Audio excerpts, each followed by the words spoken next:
Brave, ladies and gentlemen of the interwebs, you are with Boyce Brown and Mark French, your devoted public intellectuals who are ahead of the curve. How are you doing today, Mr. French? Well, other than worldwide geopolitical macroeconomic buffoonery. And depletion of all resources and the imminent environmental collapse of everything all around us, everything's great.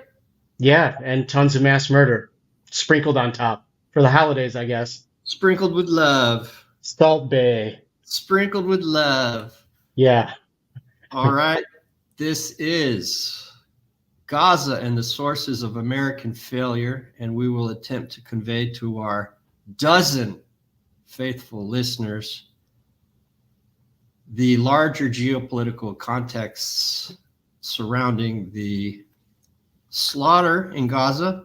I wouldn't call it a war, because a war is when two sides are fighting. So let's dip right into it and examine two elite views of the slaughter in Gaza. And let's start with our man, Robert Kennedy Jr., when he campaigned initially as a peace candidate. But let's hear what he had to say now. It was not so good. Certainly not peaceful. The vacuum in the Mideast, which is, Israel is our ambassador, it's our presence, our beachhead in the Mideast, and it gives us ears and eyes in the Mideast. It gives us intelligence, it gives us the capacity to influence affairs in the Mideast. If Israel disappeared, Russia and China would be controlling the Mideast, and they control 90% of the world's oil supply, and that would be cataclysmic for U.S. national security. So that's the answer to you. What a gruesome take. Well, I mean, it's also, I appreciate him being so honest, trying to pitch it to the American people in that way, as if 5% of the population, actually 4%, of the entire planet Earth has the right to dictate what happens there. So him being so truthful actually puts the onus back on the Gulf monarchies and anybody that has an actual pan-Arab vision or connection, like Bashar al-Assad in Syria. Why would they tolerate this? Like, Kennedy speaks as if no one who's Muslim or speaks Arabic on the entire planet Earth also has the ability to speak or comprehend English. I mean, what he just said is completely nuts, but it exposes this Israeli project, because they are saying it out loud. This is the bulwark to cause problems. Israel is the Mediterranean project to continue to exacerbate and fracture there, to maintain influence. So it's interesting to me that it's been tolerated in this apartheid way for this long. I'm very curious to see Saudi, Qatar, UAE, the Emiratis, the Persians, how Iran, Turkey, and Erdogan. There have been internal fractures there, and they've always been playing both sides. Russia with Turkmenistan and everything, they have their own problems with Iran, right? Pakistan, they have their own problems with Iran. Turkey, they have their own problems with Iran. The Saudis. So at what point do they all get together and realize? And I think that's kind of happening now with Putin talking to MBS so often, going to UAE, China being so deeply ingrained with the Iranian project and making them whole again from 30 years of game playing and psyops and isolation. So there's a very unique interplay going on right now. At what point does everyone kind of begin to agree with Bashar al-Assad and MBS and say, hey, it's better for us to set our bullshit with each other aside for a little while. Let's take care of this. I don't see how the Gulf monarchies and everyone in power in that part of the world controlling those governments can allow this to happen to the Palestinians. How are they going to square that circle with their own poor and working class populations? I mean, from there all the way to Indonesia, how are you going to pretend to care about Muslims if you allow this to occur in this way? He was right. He was right about the control of oil. OPEC is 90% of OPEC is 80% of the world's oil. OPEC Plus is the other 10% to bring it up to 90. And BRICS is only going to grow. BRICS is only going to grow. That's right. And Saudi Arabia is the de facto leader of OPEC, and Russia is the de facto leader of OPEC Plus. So that relationship is a crucial one for international oil markets. Sure. But that brings it to the most raw elements of neocolonial resource control and Machiavellian power relations in West Asia, using Israel as I believe he characterized it as an aircraft carrier in the Middle East. And so that's really raw, especially from someone who 6 months ago was a peacenik. Sure. But that rawness is part of the Beltway bubble, one of the elite views.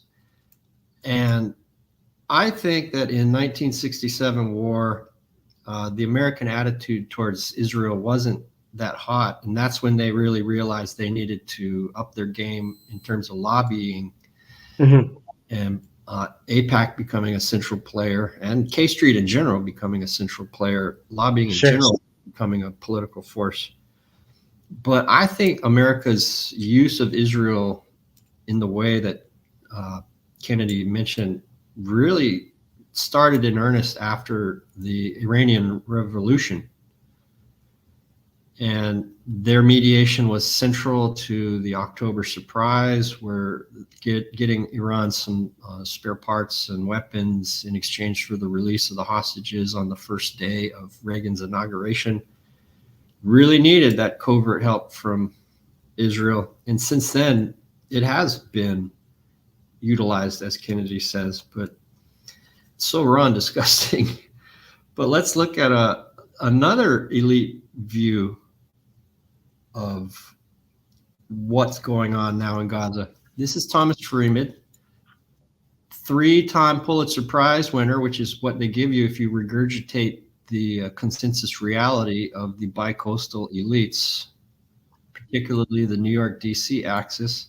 Sure. And he recently said that I believe that if Israel rushes headlong into Gaza now to destroy Hamas, it will be making a grave mistake that will be devastating for Israeli interests and American interests. It could trigger a global conflagration and explode the entire pro-American alliance structure that the U.S. has built.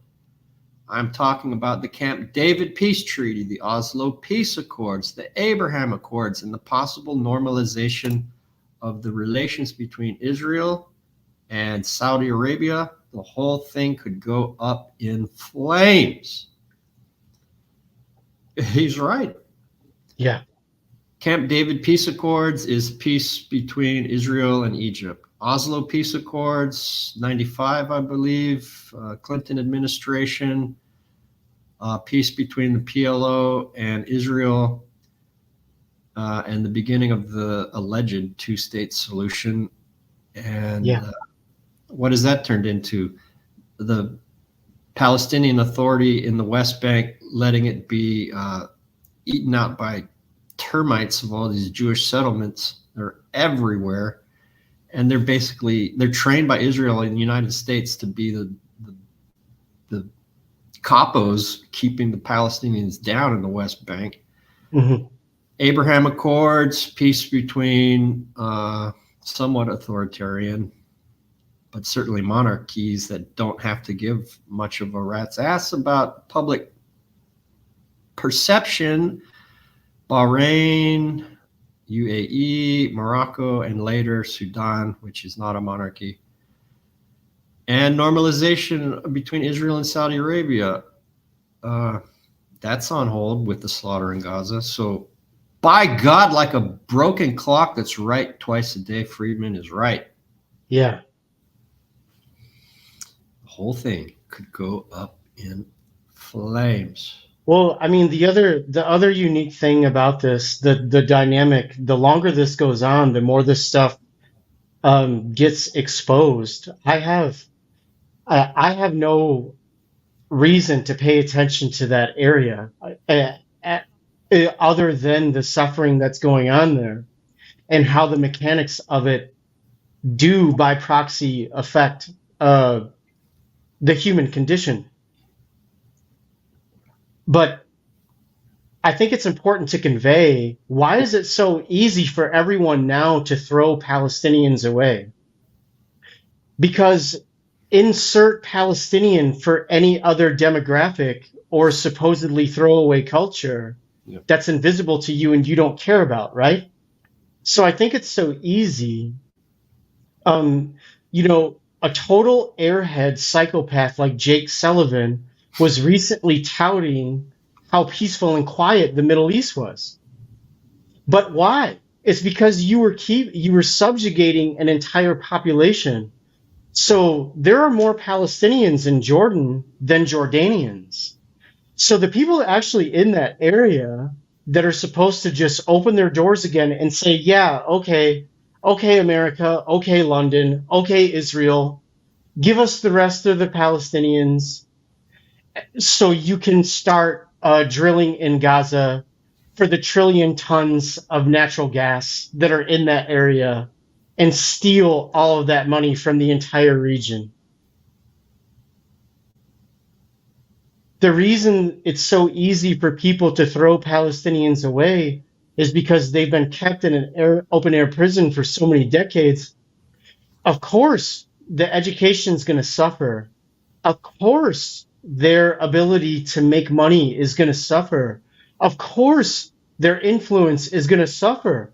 There's no one to care about them or speak for them, but for their own families that made it out somehow, sometimes separated by generations. So I think it's very dangerous for entire cultures and races and groups of people to be treated in that manner. Of course, you're going to speak about them like the Israelis do, calling them animals and so on and so forth. Like the little kids in Africa that run around with AR-15s and AK-47s from the time they're like 9 or 10 or 11 or 12 or big enough to hold the fucking thing.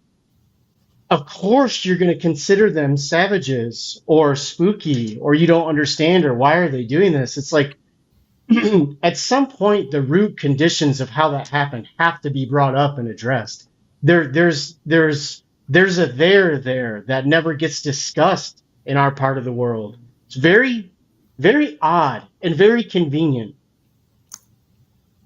I don't think they thought that they would have to address the root causes. Sure, of course. I think the whole motivation behind the Abraham Accords was the brilliant diplomacy of one Jared Kushner. Mm-hmm. Thought if we could just buy off and provide security guarantees to the ruling families, the royal families of these monarchies, then as long as enough countries in West Asia could be bought off, then we wouldn't even have to deal with the root causes of Palestinian oppression that go back well into the British Mandate period. That's right. But that world order is passing. Yes. And what are some of the elements of that are passing? Darvo is passing. Deny, attack, and reverse victim and offender. Israel has been a Jedi master at this for decades and has always been able to conflate criticism of Israel with anti-Semitism. But it ain't flying no more, Mark. Yeah. Especially among the American youth. Boomers are still buying it, but younger than boomers, and they are not. What else is passing? The so-called rules-based order. And I looked into this and wanted to know when it started because I've been hearing it so much. It's not that old. It appears to have started when American brass met Chinese brass for the first time in the Biden administration in Alaska in 2020, I believe, and March 2021. Mm-hmm. Yeah. And instead of having it be kind of a pro forma meeting, you know, we're the new administration, nice to meet you, we're going to have a wonderful relation. The Americans, Blinken and Sullivan, just laced into China right away. Yeah. And brought up the rules-based order phrase for the first time. So here's what Blinken said in Alaska. We'll also I'll try and do his voice because he's such a rank amateur at diplomacy. We'll also discuss our deep concerns with actions by China, including in Xinjiang, Hong Kong, Taiwan, cyber attacks on the United States, and economic coercion of our allies. Each of these actions threaten the rules-based order that maintains global stability. That's why they're not merely internal matters and why we feel an obligation to raise these issues here today. Sure. And Yang Jiechi, who I believe was chair or vice chair of international affairs for the Chinese Communist Party, wasn't having it.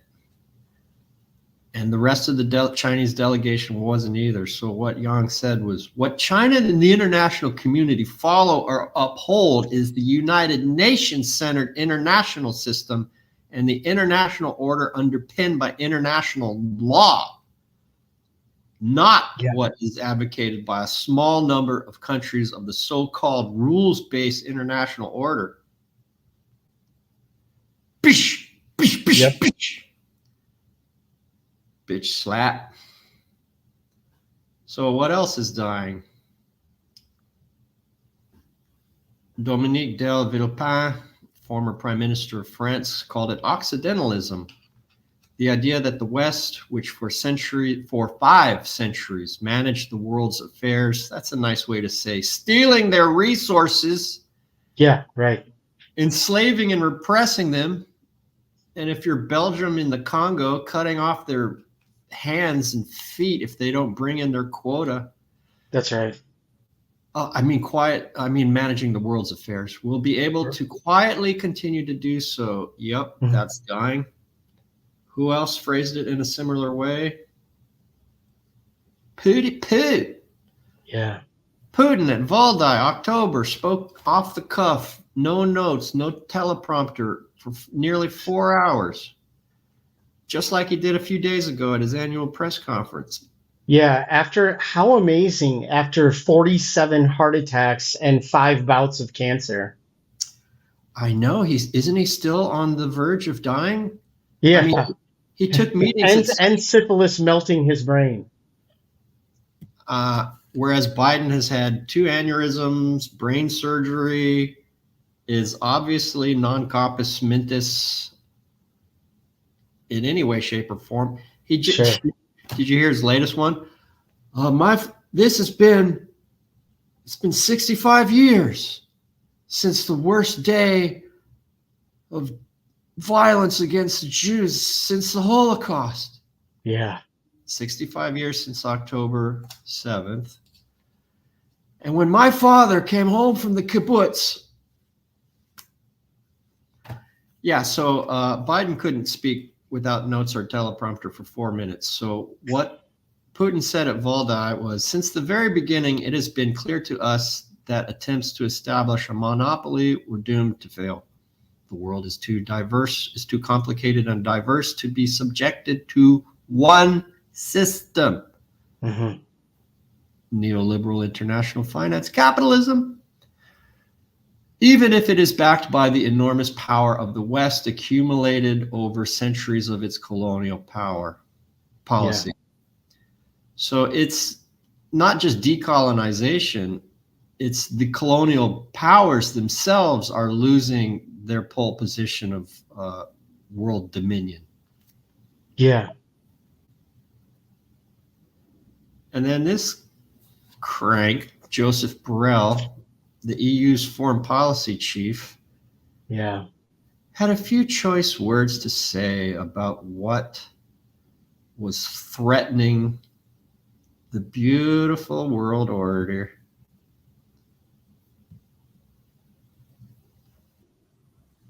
We have built a garden. Everything works. It's the best combination of political freedom, economic prosperity, and social cohesion that the humankind has been able to build. Stupidity from the beginning, Europe, from the very beginning. Yes, Europe is a garden. We have built a garden. Everything works. It's the best combination of political freedom, economic prosperity, and social cohesion that the humankind has been able to build. There's three things together. And here Bruges is maybe the good representation of beautiful things, intellectual life, well-being. The rest of the world, and you know very well, Federica, is not exactly a garden. The rest of the world, most of the rest of the world is a jungle. And the jungle could invade the garden. And the gardeners should take care of it. Wow. There it is. Good old Rome. I mean, identity politics tells us to, get into LGBTQI plus and not be racist. White fragility, we're all racists. Yeah. But that is some quality racism right there. Yeah, I mean, what could possibly be more racist than willing to fucking mass murder and genocide people and steal all their stuff so you can maintain your garden? I mean, I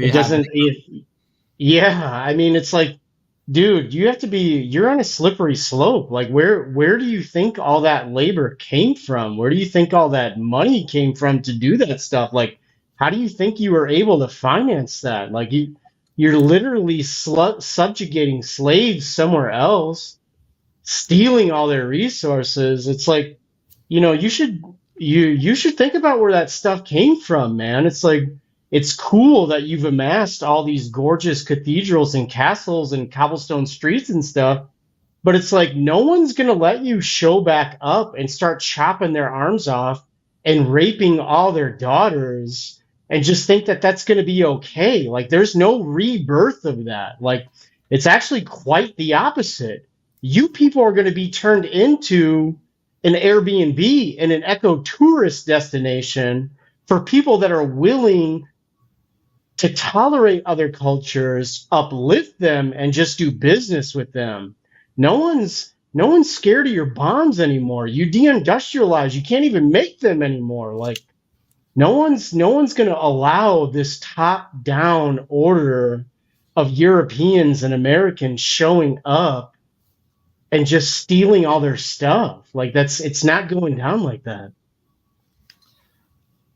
France is just hanging on to being the second largest economy in Europe and the UK. It'll never just be able to decide if it's in Europe or not. But France is Sure. hanging onto its economic position by a thread by its neo-colonial control over West Africa, Yeah. monetary control by control over the African French franc, and that West Africa is kicking them out country at a time and not having it anymore. And I think you're right. Europe's on its way to being a deindustrialized, impoverished backwater of Eurasia, of a powerful, wealthy, developed Eurasia that's interconnected, and will only be able to provide luxury brands and high-end tourism to the rest of the world. Yeah. And really pretty people with OnlyFans accounts. They'll be like They are well kept in the garden. yeah. So let's look at evidence of the new global south, the new global south, or the new, you could call it the global majority. I'm starting to change my rhetoric from global south to global majority. Yeah, as you should. I think the only reason to continue to use the global south is just to let people that are ignorant that it's an influential global majority is just to define it and connect the dots for them, right? I think global south was definitely an improvement on third world. Sure. And the notion, the development paradigm that the West, that the garden was providing development. You have to speak to other people in a language they'll understand, or else what's the point, right? Like I think you do that the right way. But yeah, it is the global majority, period. That's how And I'm. it is where the dynamism is free to happen right now. Yeah. And so let's look for evidence. Who are these countries in the global majority? Mm-hmm. In fact, let me change the banner. It's not, I'm going to delete global south right now. Let's say global majority. I think a good place to start looking is in UN votes. So let's look at a few. Sure. These were taken on November 7th of this year by the third committee, which looks at social, humanitarian, and cultural issues. Yeah. And here was a vote for the protection of civilians and upholding of legal and humanitarian obligations. And 14 against. Basically, US, Israel, and its minions, United Kingdom, the lapdog, the special relationship, and a few of the Pacific nations. Well, and I mean, yeah, where they have the only real economic activity are American military bases. Garrison states like Japan and South Korea. Yeah, vassal state. Yeah, Papua New Guinea. Right. Papua New Guinea, I think, voted because they are a vassal of Australia, which is a vassal of the United States. That's exactly right. And Marshall Islands and Micronesia. Tonga, yeah. The Pacific nations get a lot of aid, and Micronesia, perhaps also Marshall Islands and Palau, but definitely Micronesia has a compact of free association with the United States, where they can come in and utilize American public social benefits like Medicare, Medicaid, social, Section 8, right. stuff like that. Yeah. So let's look at this in an easier to comprehend graphic manner. Right. There it is.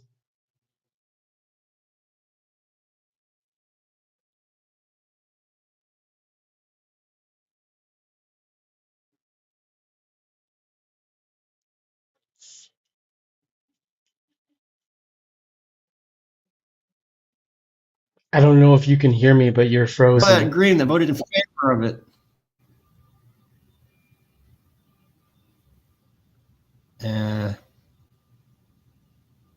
It's most of the world. Yeah. Turkey will be voting with the conceptual West. NATO, EU, Five Eyes, the Signal Intelligence Consortium, United States, Canada, UK, Australia, New Zealand, South Korea, garrison states, South Korea, Japan. Japan's in G7. So NATO, G7, EU, that's the West. And as a NATO member, Turkey is really deciding whether it's staying in NATO or not now. Yeah. But for the time being, it will be voting with the West. So there it is, easy to see. Here's another UN vote.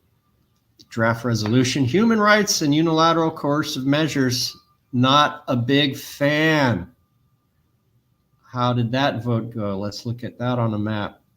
Oh, look, once again, Latin America, Africa, most of Eurasia. We're talking about 85% of the world is. Yeah. That's a solid global majority. Yeah. Mexico abstain. So Mexico's not a client, not a vassal to the United States, but has to maintain good relations. So it will be hedging here and there. We see Turkey again voting with the West. Let's look at a third UN vote. Formation of a democratic and equitable international order. I think this was put in by Cuba. So let's look at that on a map. Same thing. Now Mexico is voting with the rest of Latin America, all of Africa, all of West Asia, all of Eurasia except for Central and Western Europe. And Scandinavia, bless their hearts, they've just abandoned all pretense of neutrality. Let's go back at all the maps. Look at Scandinavia. Oh, yeah, they voted with the West. Oh, yeah, they voted with the West. See you, Scandinavia. You're tying your cart to a horse that is on its last legs. Estados Unidos. So I think that's pretty hardy evidence of where we're going. Yeah. Another good indication is who recognizes both Israel and Palestine, and who recognizes only Israel. Only Israel is blue, except for Sweden and some of Central Europe. This almost entirely replicates the previous UN vote map. It's mostly the West, America and its allies and lackeys and garrison states, vassals, that only recognize Israel. Sure. Looks like 85-90% of the world recognize both. And they have a seat at the UN. And look, poor Mexico, they had to recognize only Israel, probably due to American pressure. And this is kind of an old map, a couple years old. Maybe they've changed. Sure. Now, this is a really potent video we're about to listen to. John Thornton, director of the Global Leadership Program at Tsinghua University in Beijing and former president of Goldman Sachs. I think it's Goldman Sachs International. Mm-hmm. But he was in China in the 90s when they started to open up. And here he is talking at the LBJ Public Policy School at the UT Austin. Sure. And he's going to talk about the sent down youth. To set up the sent down youth,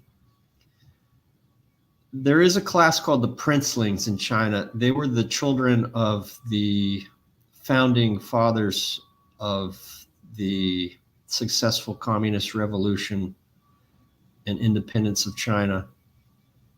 And some of them utilized that gave them a lot of juice in China. Some utilized it for bribery and kickbacks, and some of them utilized it for business dealings, and some stayed within the system. And many of their children, the leading lights of the revolution, their children became the sent down youth when their parents lost favor in the Cultural Revolution in the 60s and 70s. And these children were sent to the countryside and lived lives of peasants. So let's hear what Mr. Thornton has to say.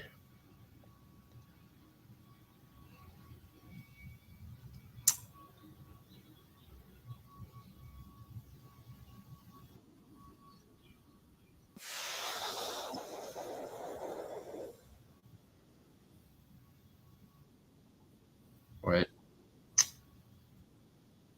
This is too good not to get correct. LBJ, Public School of Public Policy.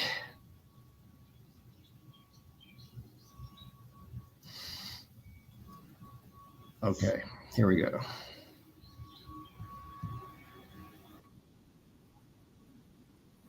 But these are what these 7 people told me. And then he says, you know, it's interesting to speculate. What was the impact on the sent down youth, of those sent down youth who stayed in the system and got to the top of the system, like Xi Jinping? And my son says the following things in his paper, which I agree with. He says, the first thing is, if you're Xi Jinping, when he says our single highest priority is to improve the lives of the ordinary people, when he says that, this is a deeply felt, personal, emotional comment. This is not a conceptual comment. And this is not, you know, any of the US leaders in my lifetime, none of them live that life. And so when they talk about improving the lives of ordinary Americans, this is an intellectual concept. Intellectual concept? I don't think they mean it if they ever even do say it. Yeah.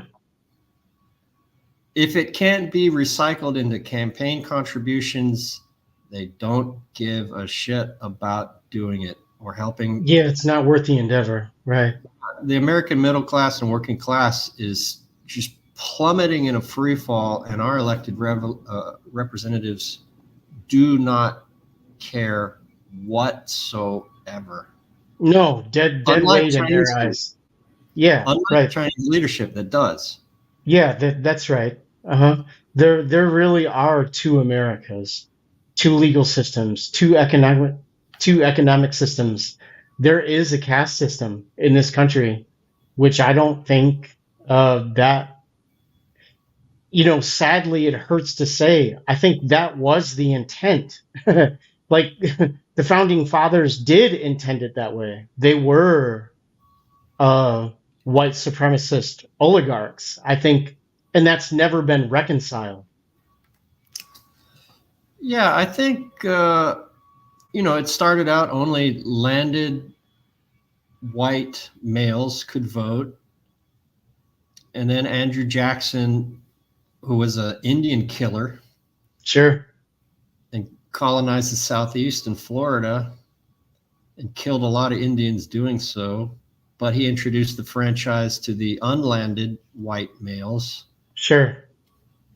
And then as the last desperate measure, the pro-slavery president, Abraham Lincoln, in the final months of the Civil War said, yeah, God, I'll throw anything against the wall and see what sticks. Emancipation Proclamation.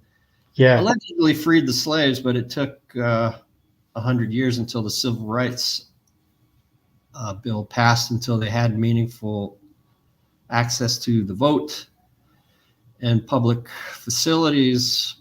And the women got the franchise in 1920. Mm-hmm.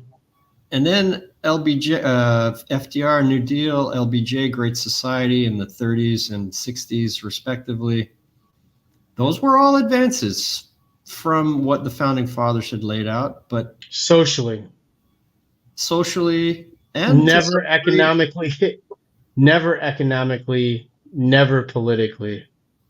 Well, the House stayed in Democratic hands for decades since the 30s, and they saw themselves as working for the the working class and the middle class.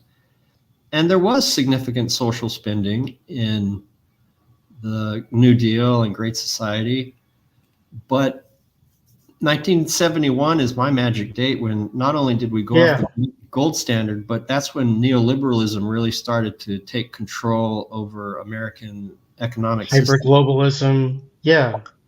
In earnest. The brief period of the post World War II, when the boys come home, everybody gets educated, everything's cheap.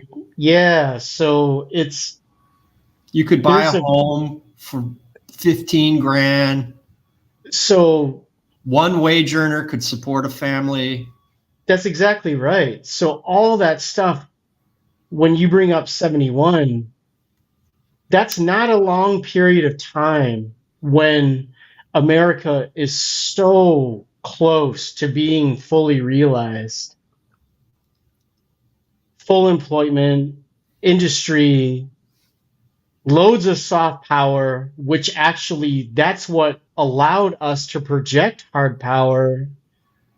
Hot rods, roller skates, hamburgers, like all that stuff. Real life happy days, if you will. That's a very brief period of time. Like, that's not 2 decades goes by really fast. So for that to immediately be attacked and get dismantled just 2.5 or 3 decades later, it kind of shows you if you're not keeping an illegitimate ruling class over the barrel, if you're not constantly creating your own country, you're going to end up with what we have right now.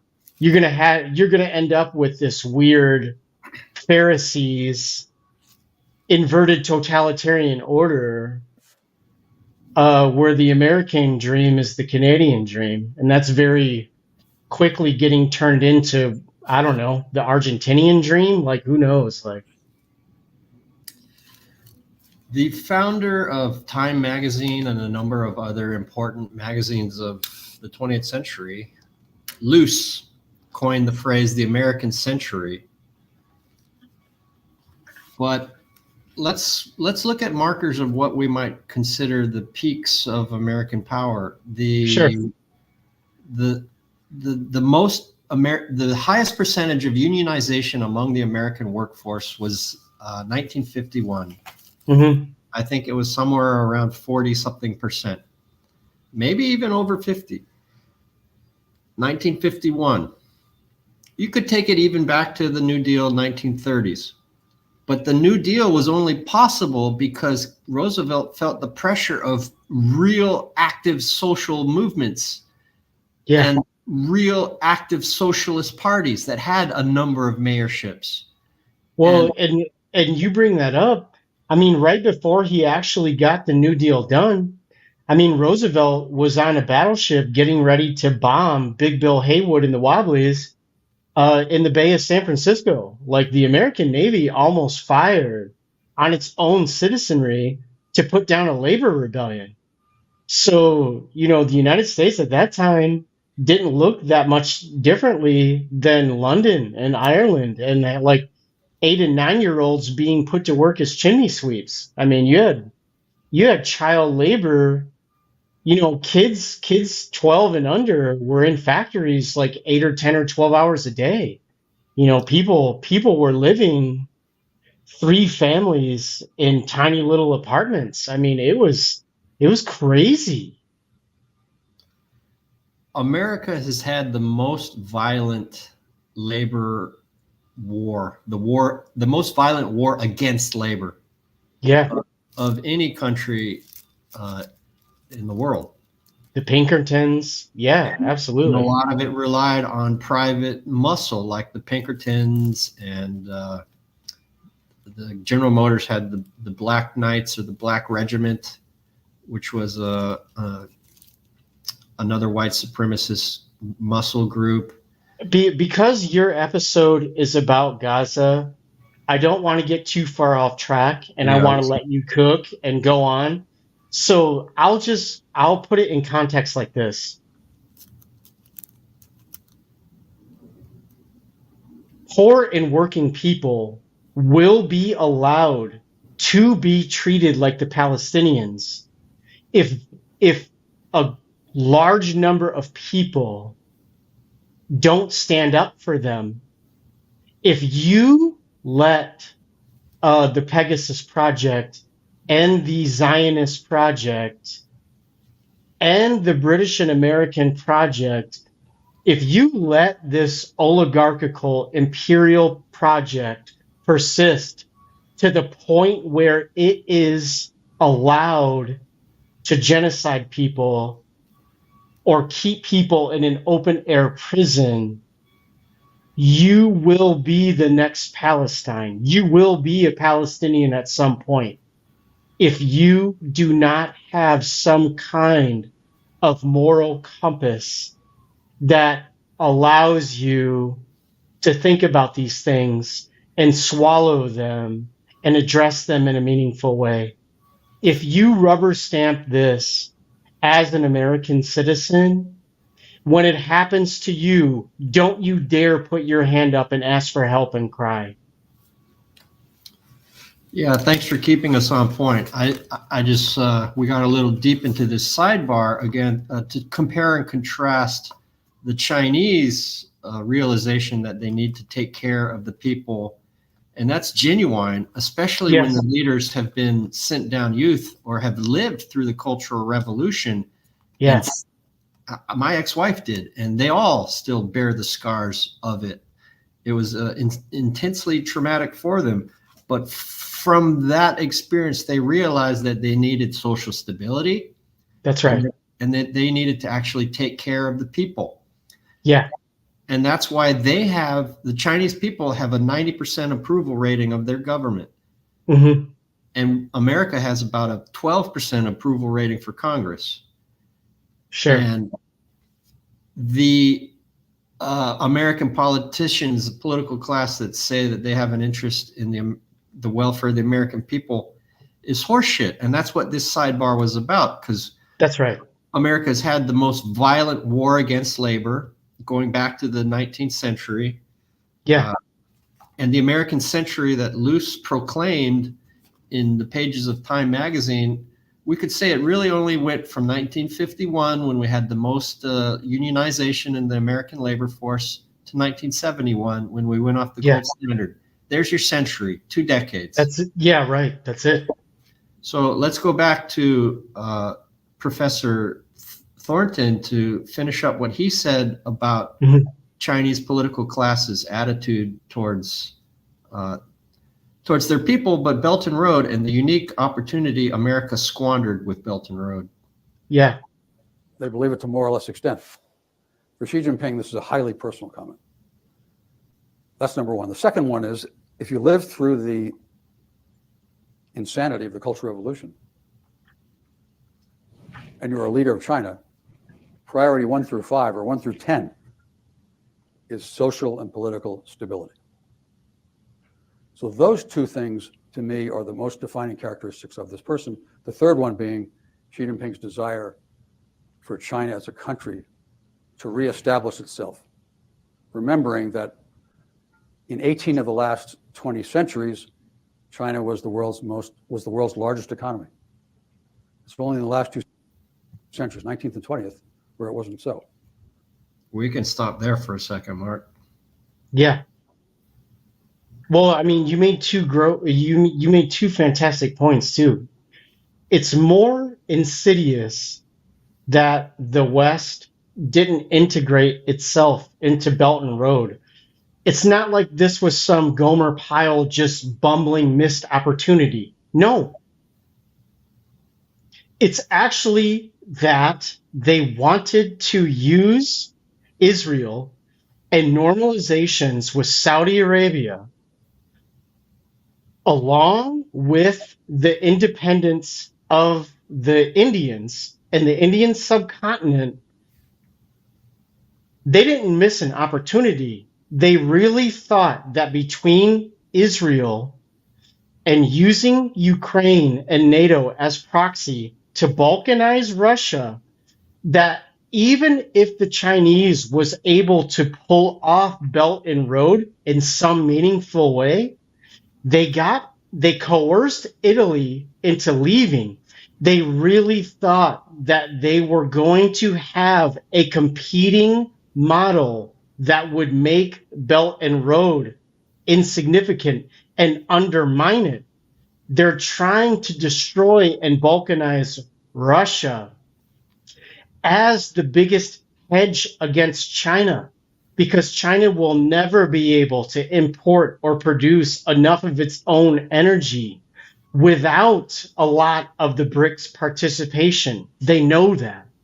So when Mearsheimer talks about pivoting to the real competitor, China, and I think there's a worthwhile conversation to be had there. It's not like this is some battle of good or evil, but there's real culture and real innovation happening in China. Why wouldn't you want to work with that instead of trying to blow it up? And to what end? So when someone like Mearsheimer talks about pivoting to China, that's kind of what he means, undermining it, which to me is insane. Let's listen to Thornton's thing the whole way through, because it's really rich, Youth really meaty. of the Cultural Revolution. And so my son interviewed 6 or 7 sent down youth, half of whom are living in this country and half of whom are living in China. And of course, in his paper, he basically says, look, you can't generalize for 17 million people on the basis of talking to 7, but these are what these 7 people told me. And then he says, it's interesting to speculate, what was the impact on the sent down youth, of those sent down youth who stayed in the system and got to the top of the system, like Xi Jinping. And my son says the following things in his paper, which I agree with. He says, the first thing is, if you're Xi Jinping, when he says our single highest priority is to improve the lives of the ordinary people, when he says that, this is a deeply felt personal, emotional comment. This is not a conceptual comment. And this is not, any of the US leaders in my lifetime, none of them live that life. And so when they talk about improving the lives of ordinary Americans, this is an intellectual concept. They believe it to more or less extent. For Xi Jinping, this is a highly personal comment. That's number one. The second one is, if you live through the insanity of the Cultural Revolution, and you're a leader of China, priority 1 through 5 or 1 through 10 is social and political stability. So those 2 things, to me, are the most defining characteristics of this person. The third one being Xi Jinping's desire for China as a country to reestablish itself, remembering that in 18 of the last 20 centuries, China was the world's largest economy. It's only in the last 2 centuries, 19th and 20th, where it wasn't so. So in the Chinese mind, they're reestablishing the norm. They're not sort of in Graham Allison's phase, coming into a pre-existing system, upsetting it. So one of the things then that I think it would be helpful for us to understand is, what are the policies that he's implemented and why? And you mentioned the number of countries that have remained neutral with respect to the Russian invasion of Ukraine.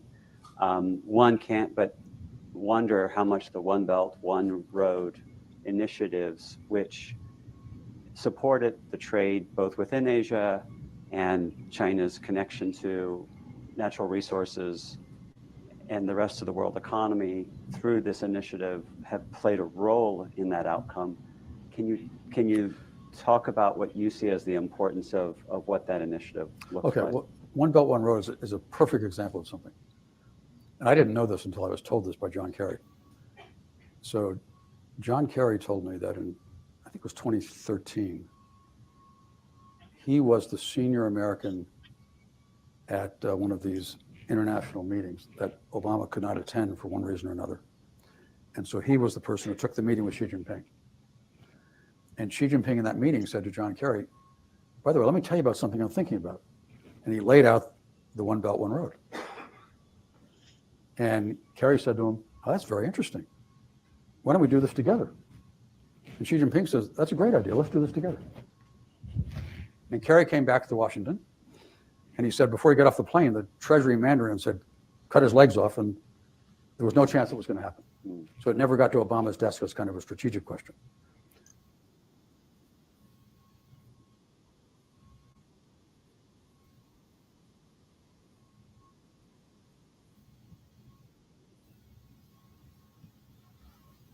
So America missed the opportunity to collaborate with China on the Belt and Road Initiative. When Xi was still spitballing the idea, John Kerry said, why don't we do it together? And as soon as he returned to the United States, the Treasury Department said no. Yeah. And Belt and Road is characterized as this ominous assault on American preeminence when America's own Secretary of State at the time suggested to Xi Jinping that we do it together, and Xi said, what a great idea. And then they squandered the opportunity.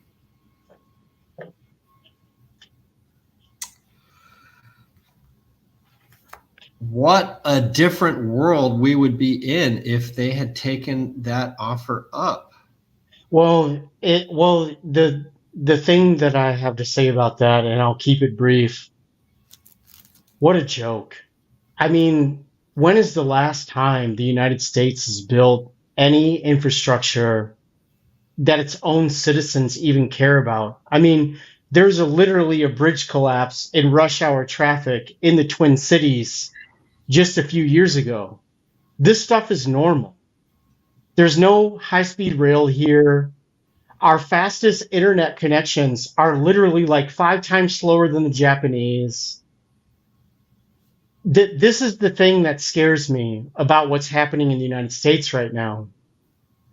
Because it is this sly-talking Clinton-Obama model where they just say fancy stuff so they can capture all this fake money on a computer screen and put it on the deficit side of the ledger and say, oh, we're spending like drunken sailors. It's your guys' fault. We're doing this for you.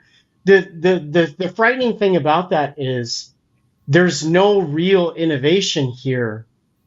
American counter-cyclical spending has always been just money washed on hard power, police and military.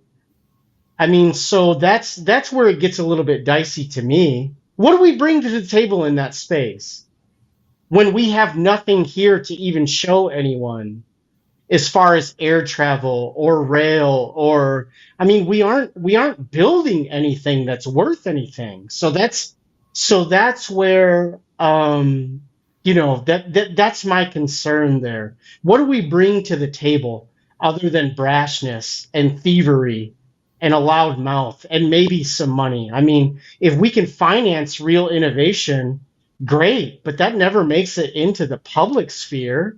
That's just going to get captured by rentiers. So I don't know. There's a real illness here that I'm not sure how it gets addressed. Missed opportunity for who? New York? Yeah, probably. I can agree with that. Probably, a missed investment opportunity, if nothing else. Maybe putting some real engineers to work. I think 2008 was when America began construction of high speed from the Bay Area to LA. Mm-hmm. And that's when China began building its high speed rail network. Sure. The link between LA and the Bay Area is still not done. In that period, China has laid about 160,000 kilometers of track within China. It's already going into Thailand and Laos. Oh man. It's laying track to Singapore. Yeah. It's going to have a high-speed corridor from Manchuria to Singapore before America finishes Bay Area to LA. That's That's embarrassing. The Build Back Better $1 trillion infrastructure bill that passed a couple years ago, and Yeah. there's potholes on everybody's street, and every state's got a bridge collapsing. Where's this money going? What infrastructure is America building? And why did Treasury reject Kerry's news that we could have cooperated with Belt and Road? Sure. What a fundamentally different world we would be if we were partners in this global infrastructure development project. Yeah. But what was America's alternatives? A bunch of vaporware. Yeah.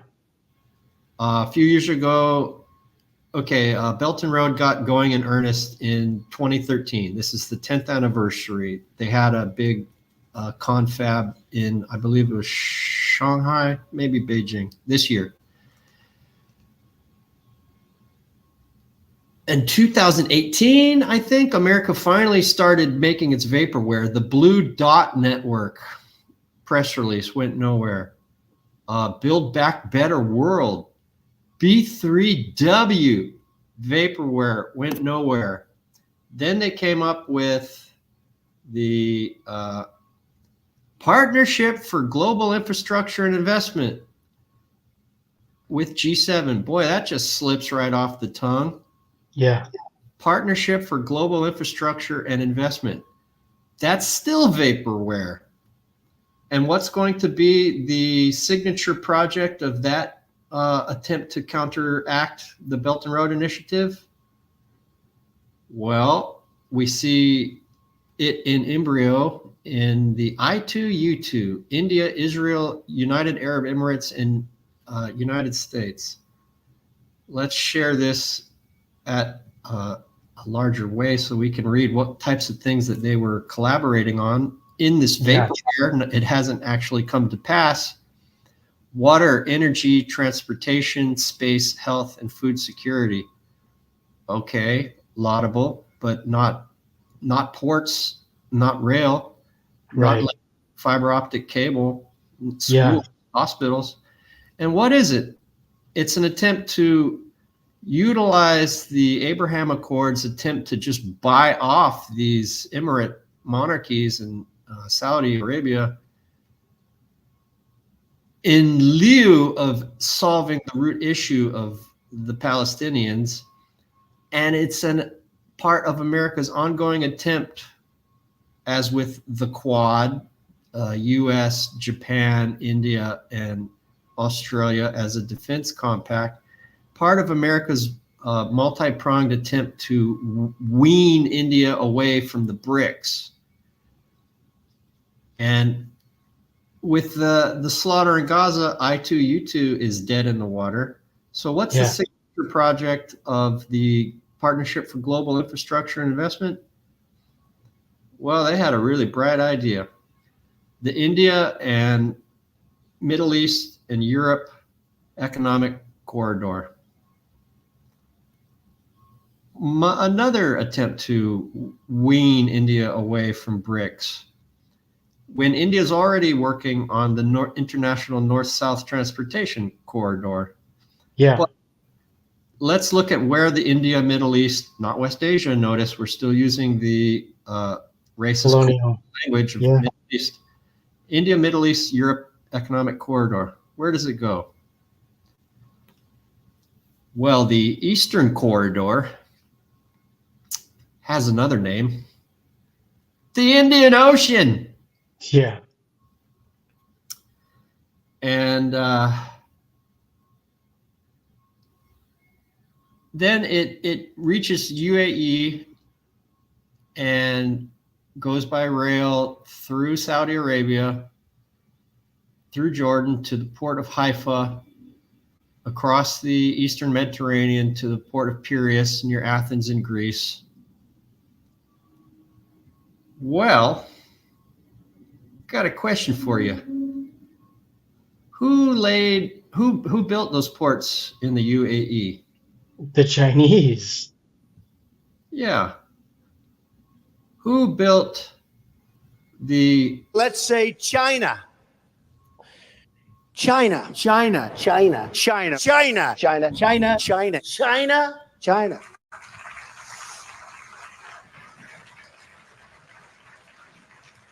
You go over to China, China, China, China, China, China, China, China, China, China. You take China. China. China. I love them. China, China, China, China, China.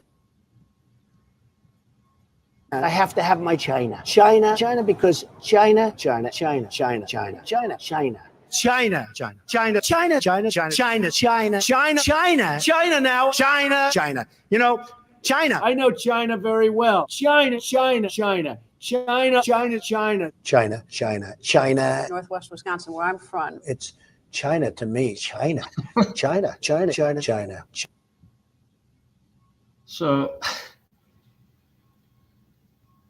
going back to that map, who built the ports in the UAE and Bahrain and Qatar? China, China, China, China. Yeah.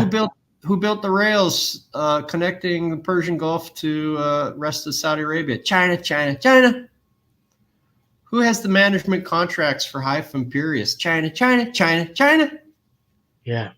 So even when Jake Sullivan thinks he's being cute by looking at a world map and seeing how he can pull India away from BRICS and have a new signature infrastructure development, number one, China's already integrally a part of it.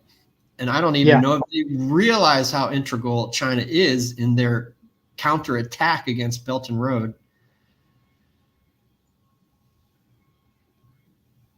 And it still needs about 700 kilometers of track to be laid in Saudi Arabia. Mm-hmm. And because of the slaughter in Gaza, this one is dead in the water too. Yeah.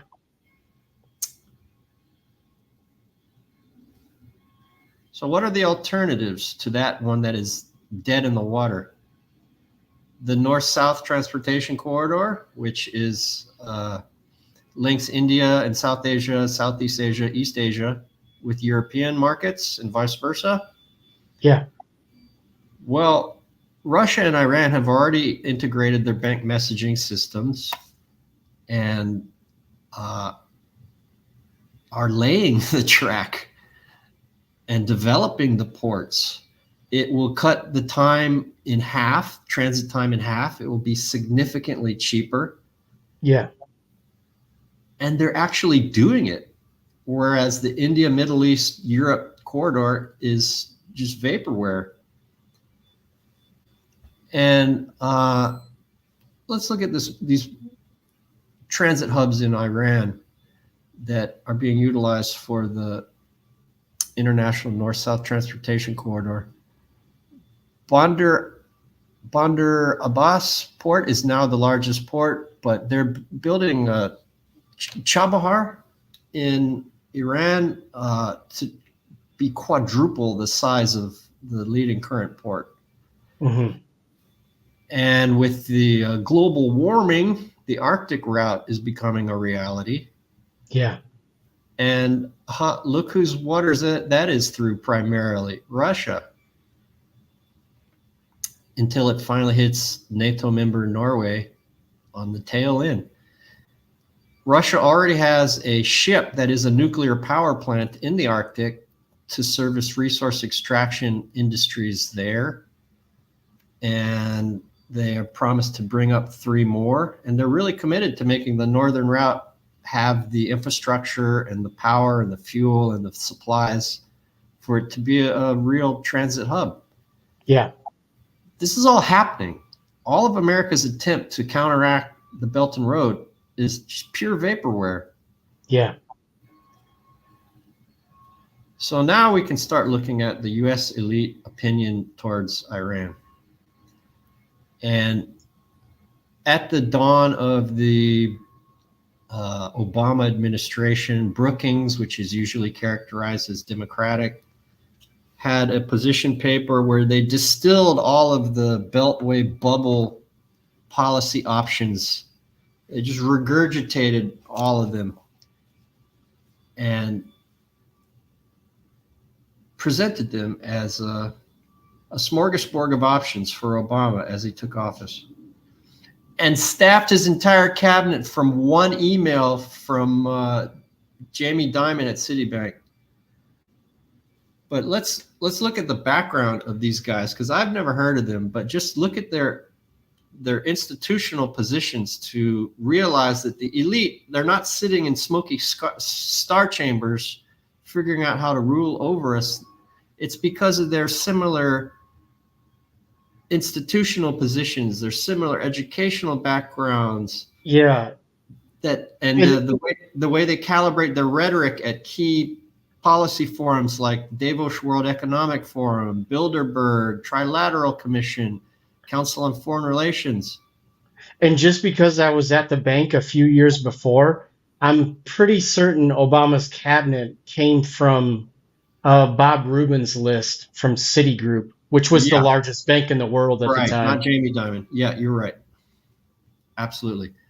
So let's just go galloping through these anonymous Beltway functionaries who perfectly represent the 0.999 who are the technocrats for the 0.000.1, where the billionaires and oligarchs who really run everything and set the agenda and have no national consideration, but are completely transnational but are very eager to use the state to advance their class position and advance their class war, and use these functionary technocrats in the elite to do their bidding. So Michael O'Hanlon, Brookings Institute, former defense budget analyst for Congress members, specializes in Iraq, North Korea, Afghanistan, et cetera, published at Princeton University Press. Ooh, as an author, I am legitimately jealous. Bruce, Bruce Vidal, 30 years at CIA. Ooh, whoa. So August. Staff member on National Security Council. Deputy Assistant Secretary of Defense for Near East and South Asia. Senior advisor to NATO. So that's two of them. Okay, here's another four.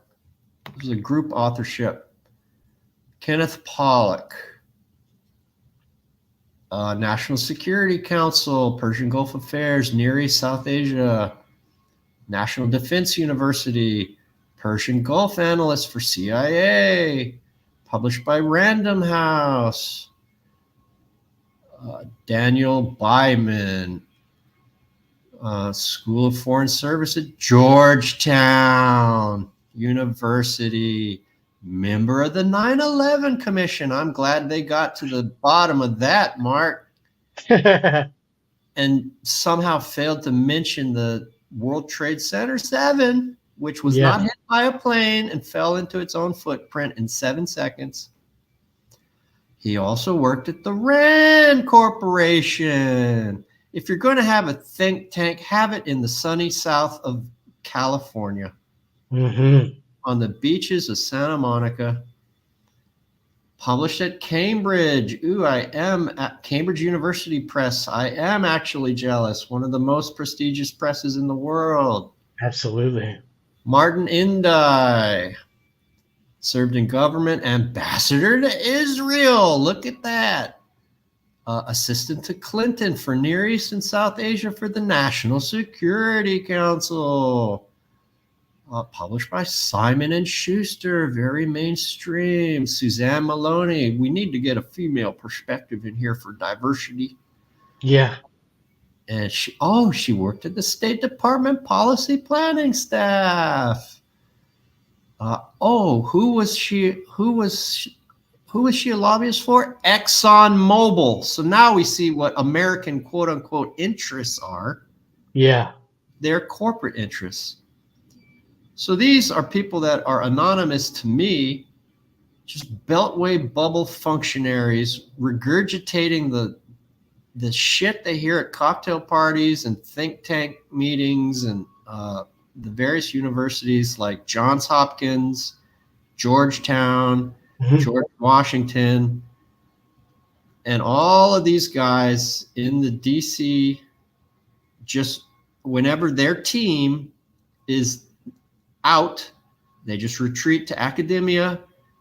And if you're a Democrat, you go to the Brookings Institute or a couple others. If you're a Republican, you go to the American Enterprise Institute or a couple others.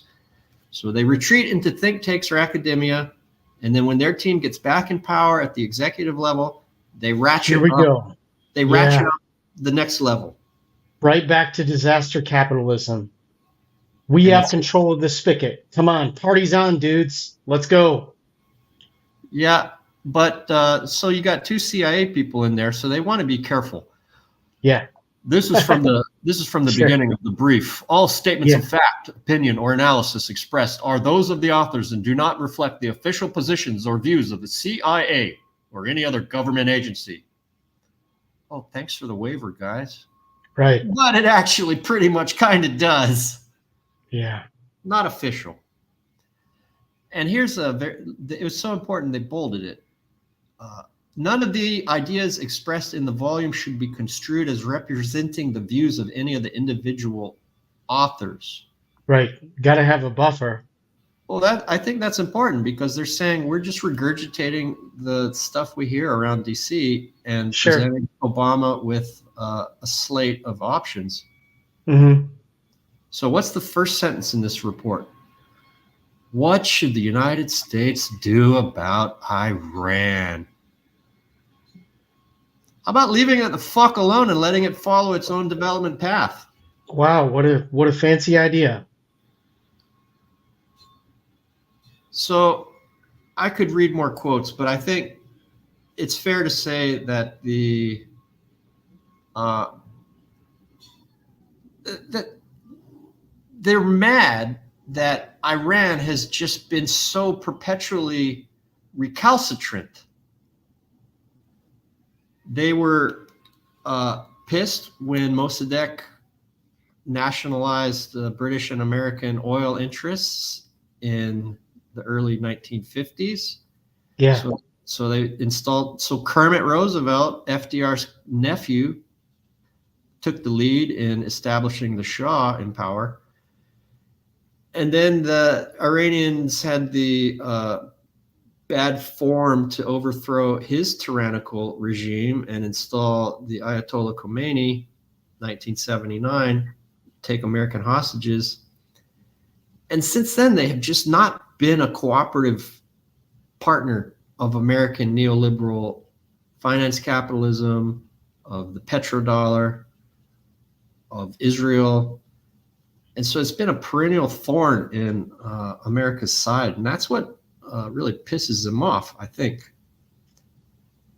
Even though they realize that this is from among the policy options that these guys laid out was that, let Netanyahu attack Iran. And at the beginning of that chapter, they said in the report, quote, Iran has never been and almost certainly never will be an existential threat to the United States. It harbors no territorial designs of the United States, has never conducted a terrorist operation aimed at the American homeland, and even if it should acquire nuclear weapons, lacks the delivery system to threaten the United States directly. So they say it's not a threat. They're just angry at it, like they're angry at Cuba. Okay, so that's 2008.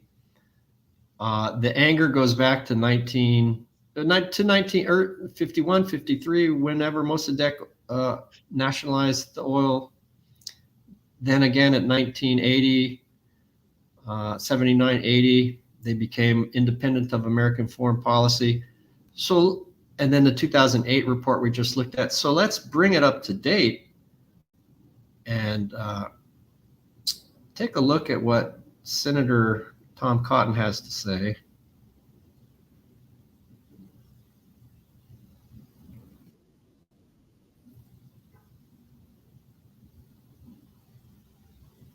Because a lot of people say, okay.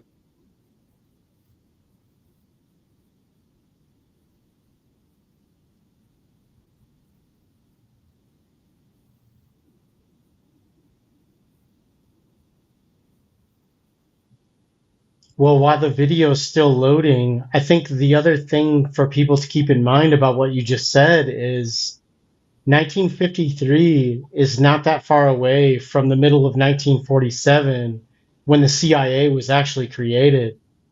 So they passed the National Security Act and immediately start getting into, they goofed around with the Italian election immediately in 48 and immediately switched to other hydrocarbon bearing British petroleum. They immediately switched to oil interest and capturing Italy for themselves as a bulwark in the Mediterranean to use as a jumping off point. So I think that's important for people to keep in mind. That's not an accident that those timelines are so tight. A lot of people say, yeah, Trump was horrible and shit all over the norms of American presidential behavior and rhetoric and whatnot. But He really what didn't. we really need to be scared of is what if we have a smart Trump who knows how to govern and has the patience to learn what he does not know. Yeah, And a guy like this. Yeah, and a Tom person that- Cotton, JD Vance. Yeah, And they have people waiting in the chamber, unlike the Democrats. And when people say we need to look out for smart Trump, they often bring up the name of Tom Cotton. Mm-hmm. So here's what he said a couple of weeks ago, and it still reiterates the same kind of elite idea towards Iran. Sure.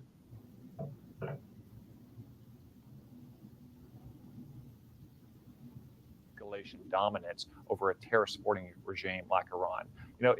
Sean Connery's character, Jim Malone in The Untouchables, said to Kevin Costner's character, Elliot Ness, about how to handle the Chicago mob. If they send one of yours to the hospital, you send one of theirs to the morgue. That's not just the Chicago way. That's the way of the Middle East. And President Biden doesn't appear to understand that. But do we get drawn into something akin to World War III? Is that what Hamas wanted all along? I mean, clearly they didn't want Israel to achieve some of these peace talks that they were having that the U.S. was involved in as well. But to, get militarily involved, kinetically involved with their landmass is a different situation. That's another level. No, Shannon, like what Ronald Reagan did when he sank half of Iran's navy, it didn't lead to an open, outright war. In fact, it ended.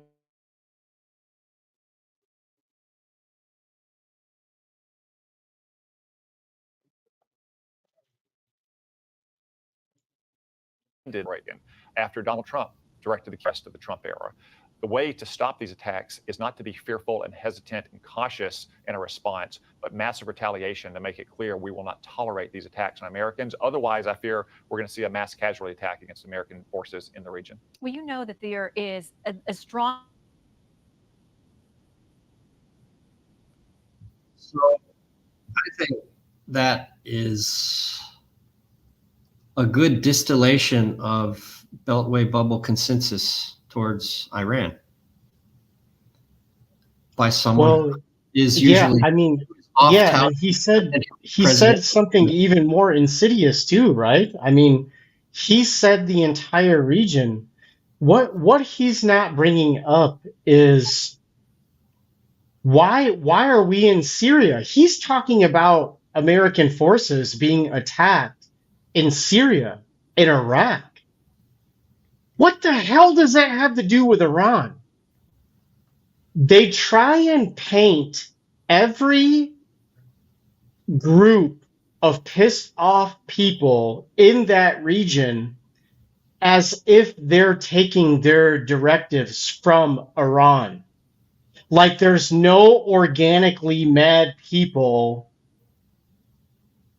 in that region that we've been bombing their families indiscriminately for nearly 30 years and stealing all of their stuff to pretend that the groups, and not only that, but the people that we pay through the CIA and the groups that we weaponize to attack Bashar al-Assad.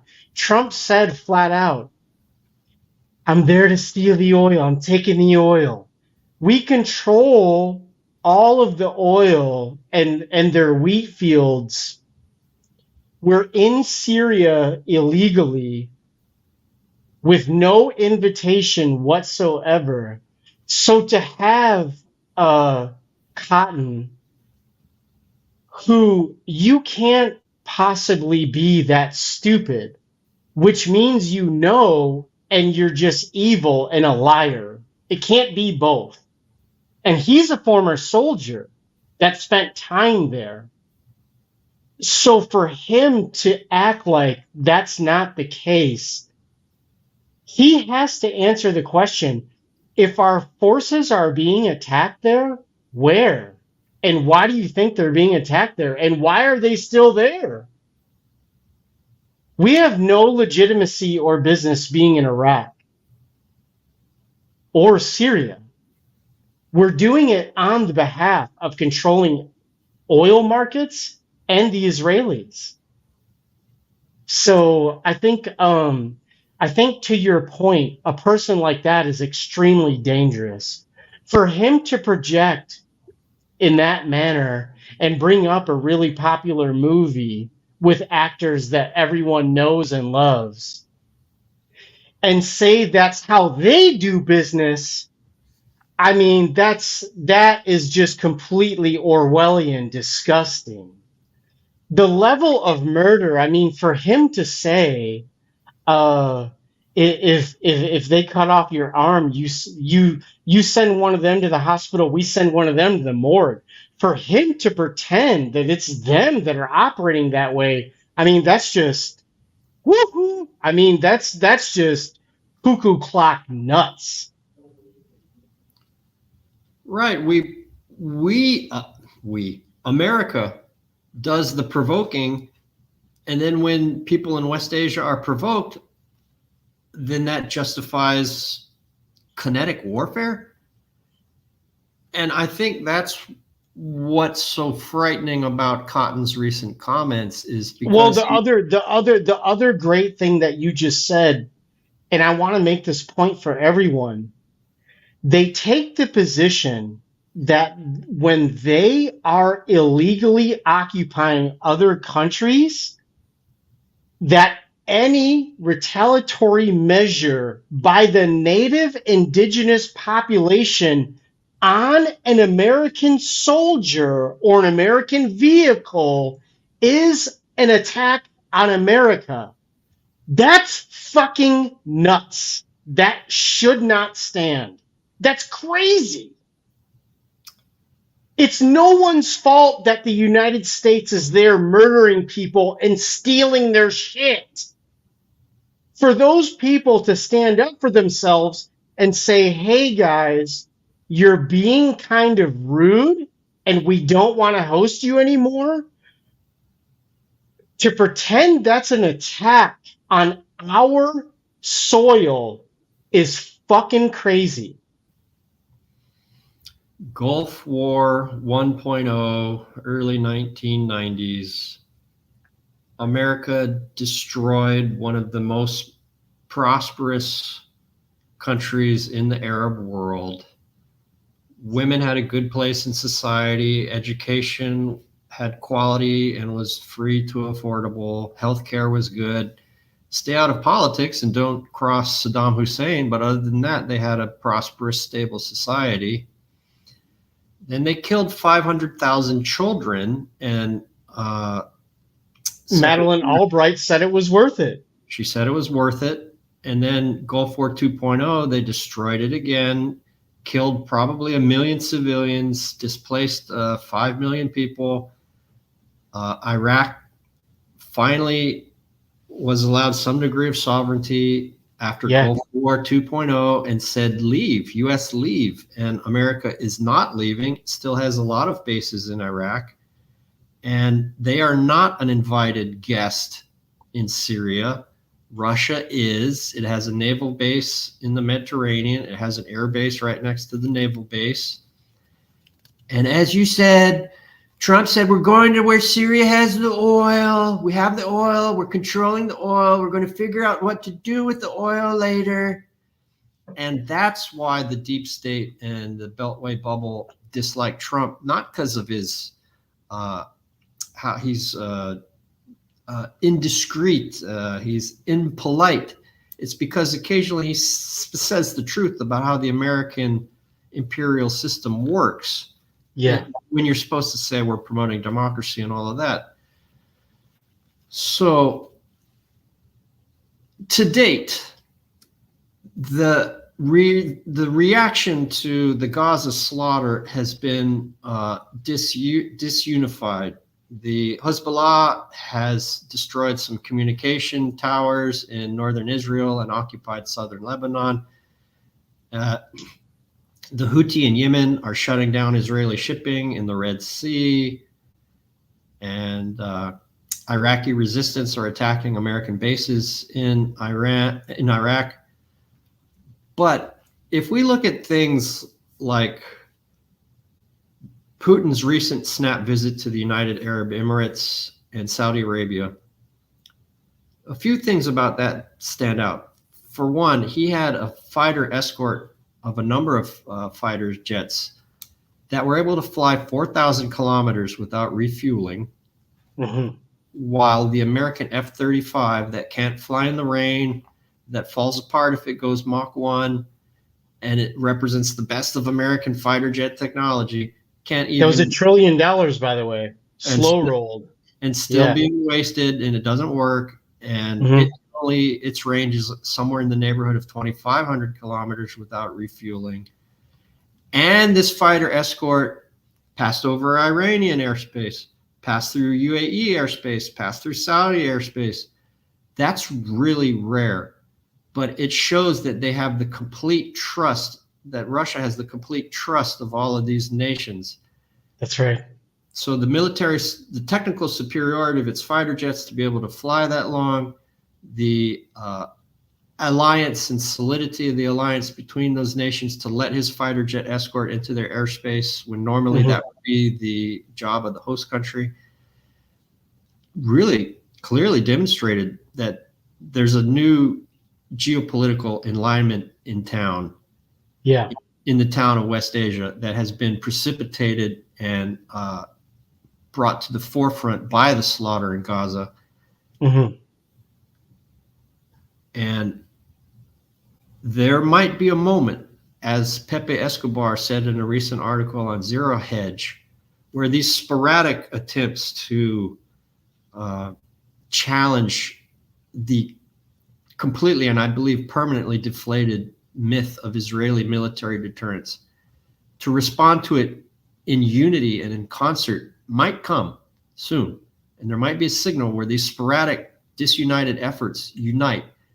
And if and when they do, and as these votes have proved, and as the recent ceasefire vote proved a few days ago, a week or two ago, where it was just Israel, United States, and a few vassals in the Pacific and here and there, versus the rest of the world.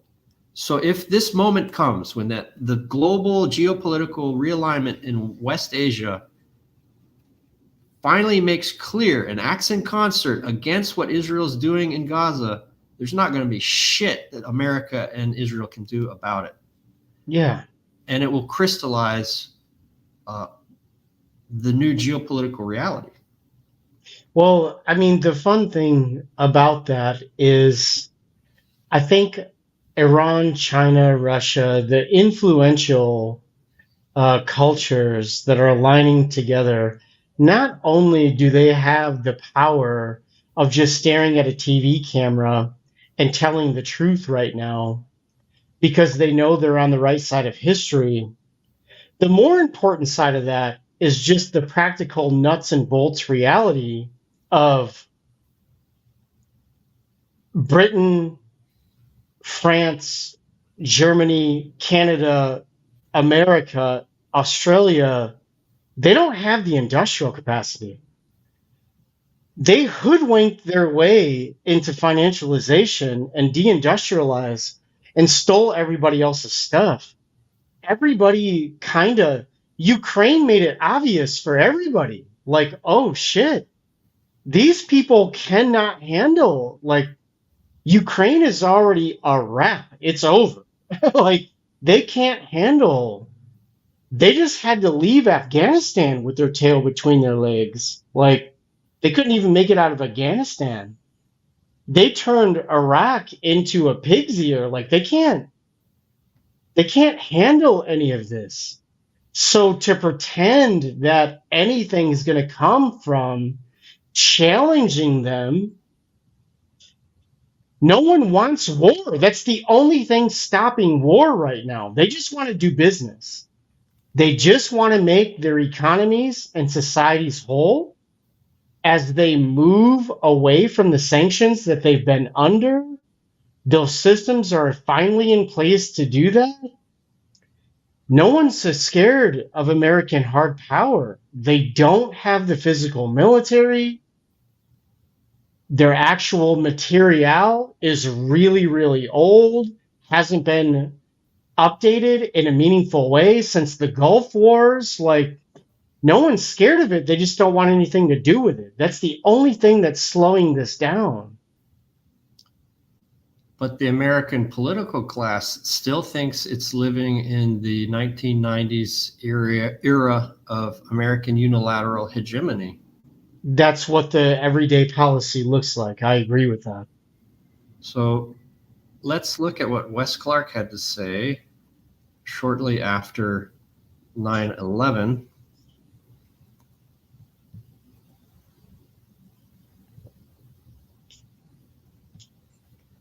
Which was pretty disturbing, to say. About 10 days after 9/11, I went through the Pentagon and I saw Secretary Rumsfeld and Deputy Secretary Wolfowitz. I went downstairs just to say hello to some of the people on the Joint Staff who used to work for me. And one of the generals called me and he said, "Sir, you got to come in. You got to come in and talk to me a second." I said, "Well, you're too busy." He said, No.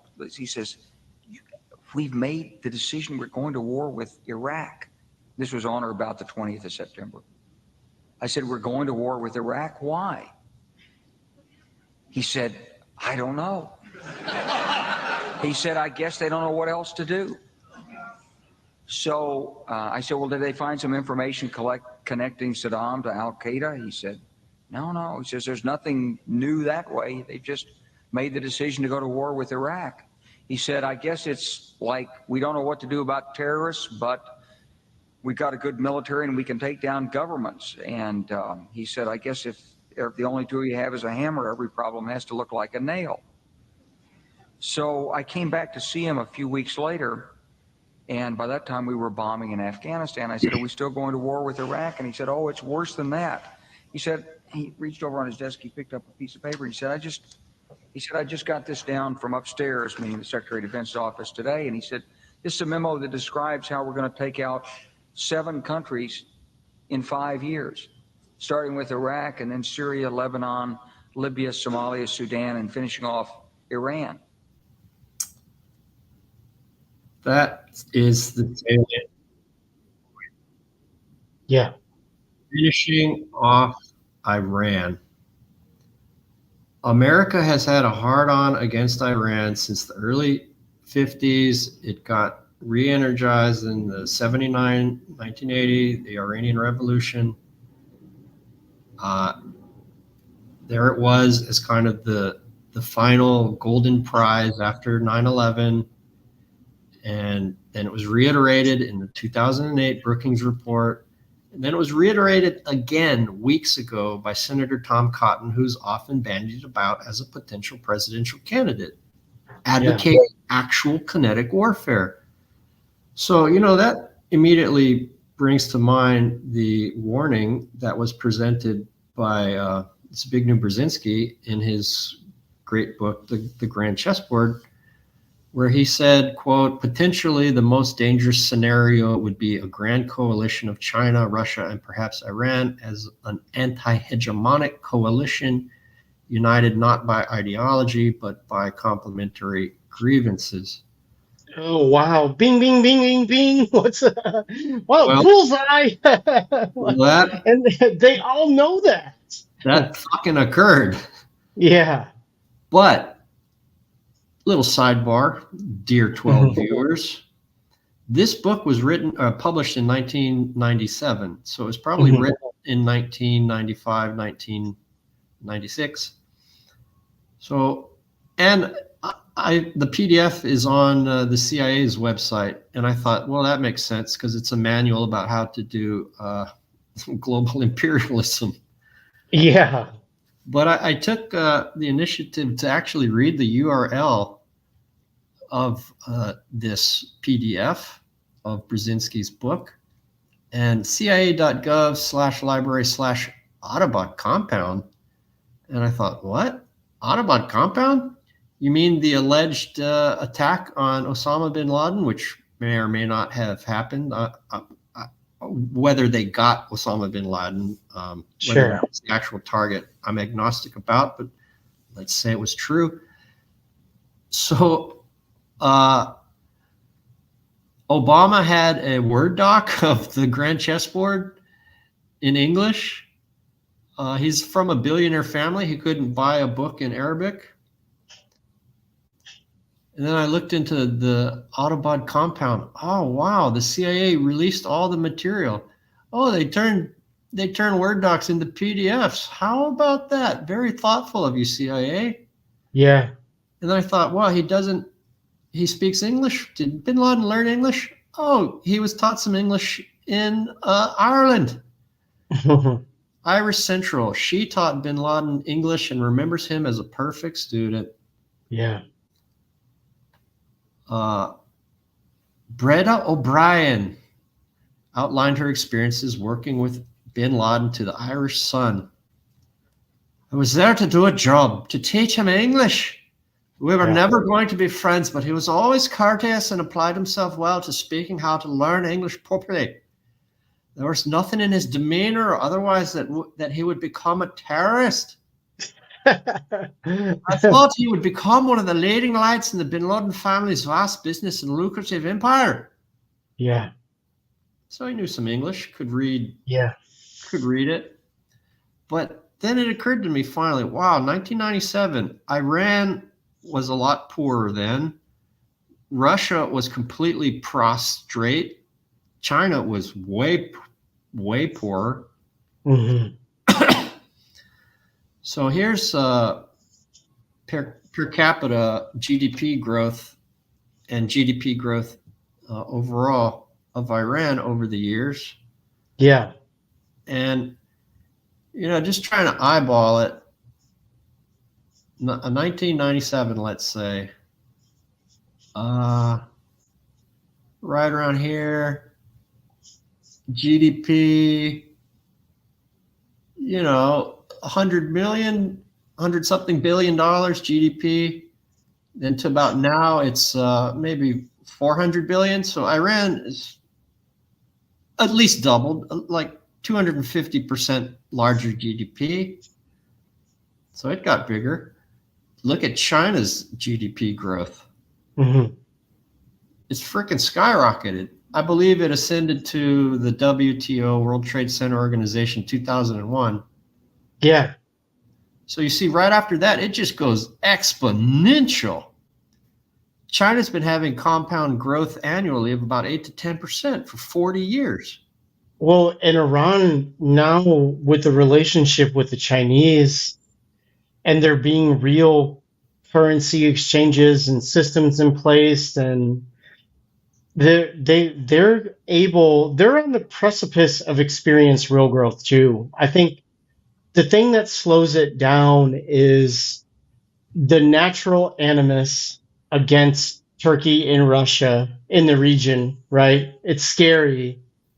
And then, like the Ashkenazi with the Jews, Iranians also have a Western-leaning professional managerial class. They have a large group. I lived in LA for a couple of years. If you're anybody who's anybody, you're going to run into really super well-off Persian families at some point. So they have a lot of Western-leaning views that are easily propagandized because they're already paying attention to that media. So there's a lot of things there slowing them down culturally, media-wise, spiritually, but they could exponentiate their own growth if they just lean into what's actually happening right in front of their face. I think the Iranians within Iran are among the most pro-American people in West Asia. Yeah. And I think the Persian diaspora is enormous, and I believe it's well over 1 million people in metropolitan LA. Yeah. But the point being that Brzezinski, unindicted war criminal, but a smart man, and a very prescient quote. But in preparing for this podcast, this is the first time I thought, wow, but he came up with that in 1997, probably a little earlier when he was writing it. Russia was flat on its back, being dismembered by the Chicago boys and Lawrence Summers. Yeah. China hadn't even joined the World Trade Organization yet, and Iran was a fraction of what it is now. So we've seen how China and Iran have grown economically much more powerful. Let's have a little infographic about how China's growth as a trade titan has been absolutely enormous. Compounded growth of 8 to 10% a year is nothing to be sneezed at. Sure. Let me try and get this in a little better way so that we can visualize it a little more easily. Well, I mean, the other fun thing about you showing this, in its living dynamic form, this exposes the complete airhead arguments of someone like Steven Pinker, right? So when they tout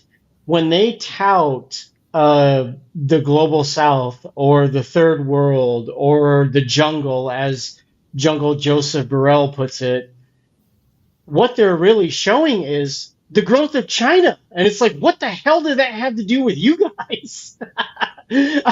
Other than admitting them to the WTO. Like, the only people that's developed rapidly and have this explosive growth is China. Like, you're exposing your policies as if they're bringing everyone out of poverty, and it's like, no, man. Like 75 or 80% of that was one country that literally did the opposite of what all of you were saying, and that's what has what do they like to say? The rising tide raises all boats. Yeah, Pinker needs to get out of Cambridge more often. Yeah, apparently. I don't know the exact factoid, but something like 3 billion people are still living on $2 a day or less. Yeah, and they're highly likely under the system of the West. Yeah, so let's look at the infographic once more, because it's really startling how rapid 8 to 10% compounded growth a year can be. So there's China at the bottom in 1978. So let's try and stop it around 1997 when Grand Chessboard was published.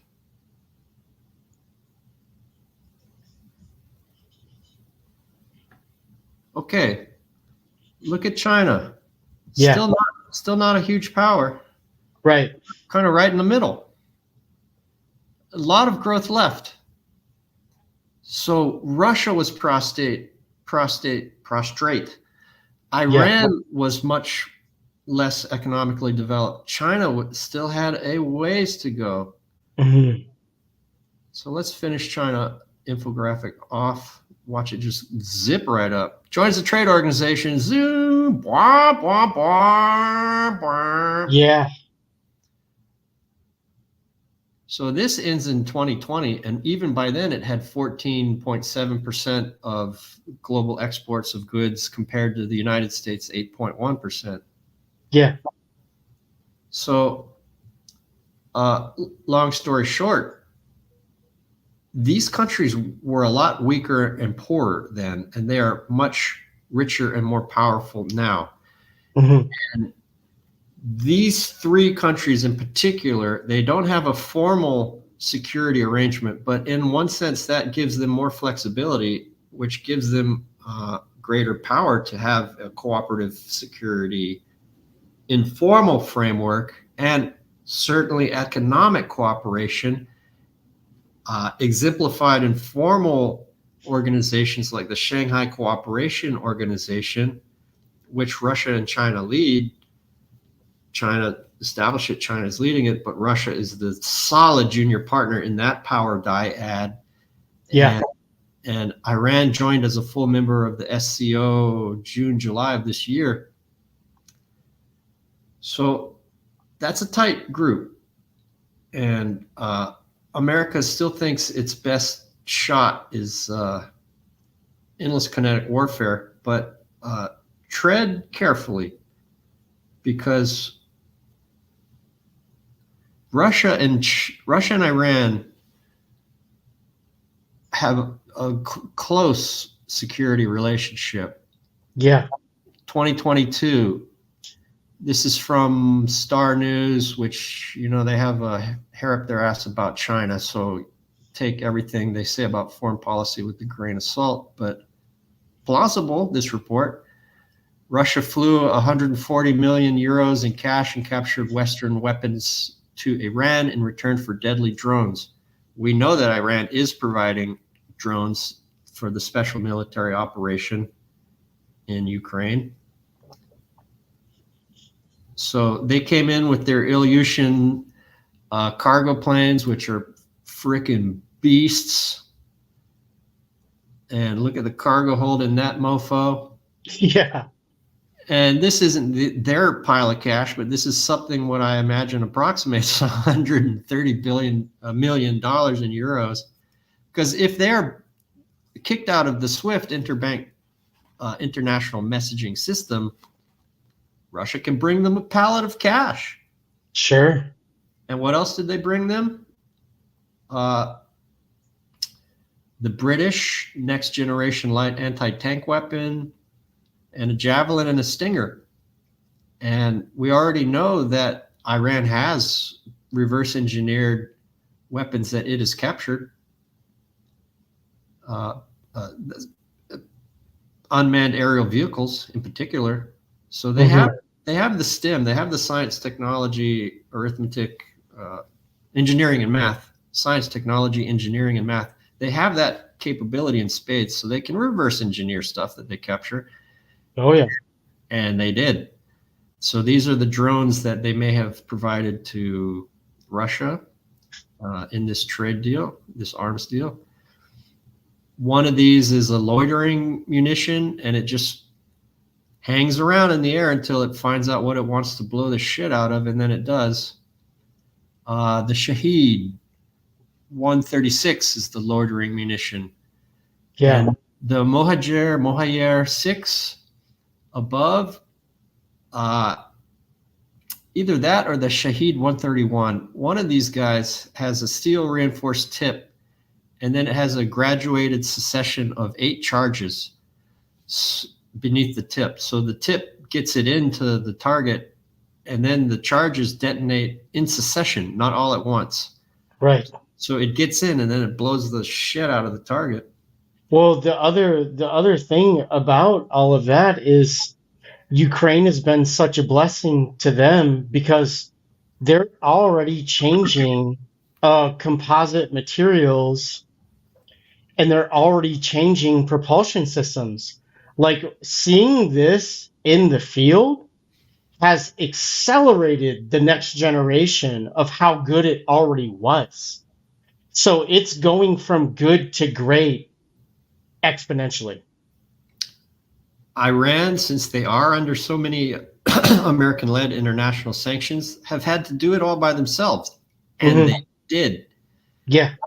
And the American political class has long thought it cute to call Russia a gas station with nuclear weapons. Mm-hmm. Yeah, well, they have a manufacturing base. Right. And America doesn't. And the Russian military-industrial base is now operating on 3 shifts a day status, 24/7. Well, I mean, when you have all that production capacity just sitting there getting dust and cobwebs, what's the way that you can wake it back up almost immediately? Poke the bear. And I mean, the only people that act like this Ukrainian engagement just popped off, Russia's known about 2014 and 2008. Like, Russia's been aware that NATO was going to do this encroachment for 15 years. Putin's been in control the whole time. He's not dumb. He already saw his country get completely scammed when he was an innocent kid in 2000 by Larry Summers and all of their oligarchy created normal people thrown into the dustbin of history. Like, he's already seen this with his own 2 eyes. So as soon as he catches a whiff of, I believe it was Budapest in 2008, and then again in 2014, what else is he going to do? Dust it off, wake it up. It's go time, boys. Here we go. All this oil money's going to go into weapons because here they come, and we got to be ready for it. The same way America missed a golden opportunity, an open, welcoming hand to participate in the Belt and Road Initiative with China, so too did it miss a golden opportunity to establish a mutually satisfactory security arrangement between Europe and Russia. Yeah. When Putin was placed in power to keep Yeltsin out of jail around 2000, in the early aughts, Russia aspired to even joining NATO. Yeah. And to create a common security framework from Lisbon to Vladivostok. Yep. There was absolutely no reason that could not have succeeded. But America didn't want to do it. It needs a perpetual war for perpetual peace. So Russia was to remain an enemy. Mm-hmm. And among the vital documents that Julian Assange had provided to the public through WikiLeaks was Ambassador to Russia Bill Burns's famous memo of "Niet means Niet," which stated very clearly that, quote, militarizing or certainly the entry of Ukraine into NATO is the reddest of all red lines, not just for Putin, but for every sector of the Russian elite. And so America knew this. People like George Kennan, the intellectual architect of the Cold War, wrote an op-ed in New York Times, said, "Do not militarize Ukraine." Yeah. He was a former ambassador to the Soviet Union. Another ambassador to the Soviet Union said similar things. So America's been hearing this from its own leaders and its own academics like Mearsheimer and Stephen Cohen. Academics, political leaders, intellectual leaders of the Cold War since the 90s to the aughts. And then we saw the American-led Maidan coup. Nuland was caught on an intercepted phone call saying who they were going to put in power in the coup. And who was the muscle behind the street muscle behind the coup? Not neo-Nazis, Nazis. The Azov. There's no neo about it. They're Nazis. They're direct lineal descendants of Stepan Bandera, who was so hardcore, even the Nazis were afraid of him. Yeah. He collaborated with the Nazis in World War II. And that is the spiritual godfather to the Azov and right sector in Ukraine. And since the coup in 2014, Ukraine killed 14,000 plus Ukrainians in the Donbass. Yeah, that's right. An area of Ukraine or Russia that had been a part of the Russian Empire since the 1780s. Yeah. So, and then there were the Minsk Accords, which was a peace plan that was put in place in the teens. And Francois Hollande and Merkel have both said, we were just doing it actually to buy time to militarize and train Ukraine. It's Angela Merkel telling everyone the truth, saying we lied the whole time. We were just doing that to create a Ukrainian army. The whole thing was a ruse. And Hollande got punked. I think it was someone pretending to be Zelensky or Zelensky's aide or something like that. And former Prime Minister of France, Hollande, said the same thing as Merkel did. So in spite of the brainwashing from the Western media, Russia has been very clear about this for a long time. American elites have known about it for a long time. And peace agreements like the Minsk Accord were signed. Peace agreements were offered in December 2020, right before the 2021, right before the special military operation. They were offered again in March, just 1 month into the special military operation.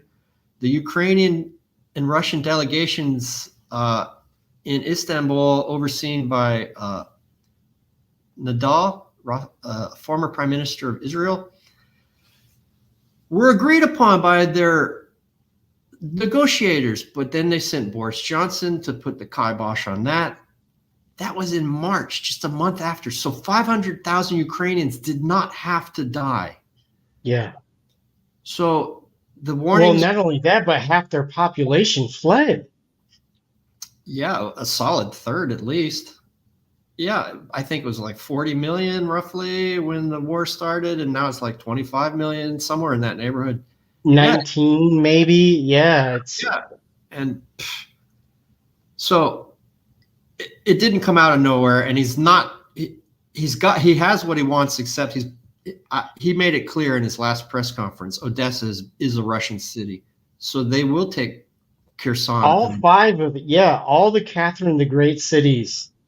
They will take Kherson. They will take Odessa. That's no longer up for negotiation. Nope. So, but America still thinks it has the hard power to contradict this stuff. Well, I beg. So what have you been waiting for 2 years if that's the case? So let's jump back to the Iran and Russia arms deal. They're giving them Su-35 fighters. Yeah. They're giving them Mi-28 attack helicopters. And this is a firing platform. This has no cargo capacity whatsoever. This is just ready to kick shit and take names. Well, fuck taking names. It's giving Iran Yak-130 fighter trainers. And let's dip back to the Iran-China economic cooperation.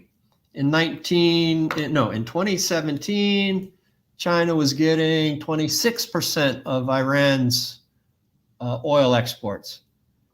Just 6 years later, 2023, China is now getting 91% of Iran's oil. That's right. Iran in 2021 signed a 25-year agreement on economic, military, and security cooperation.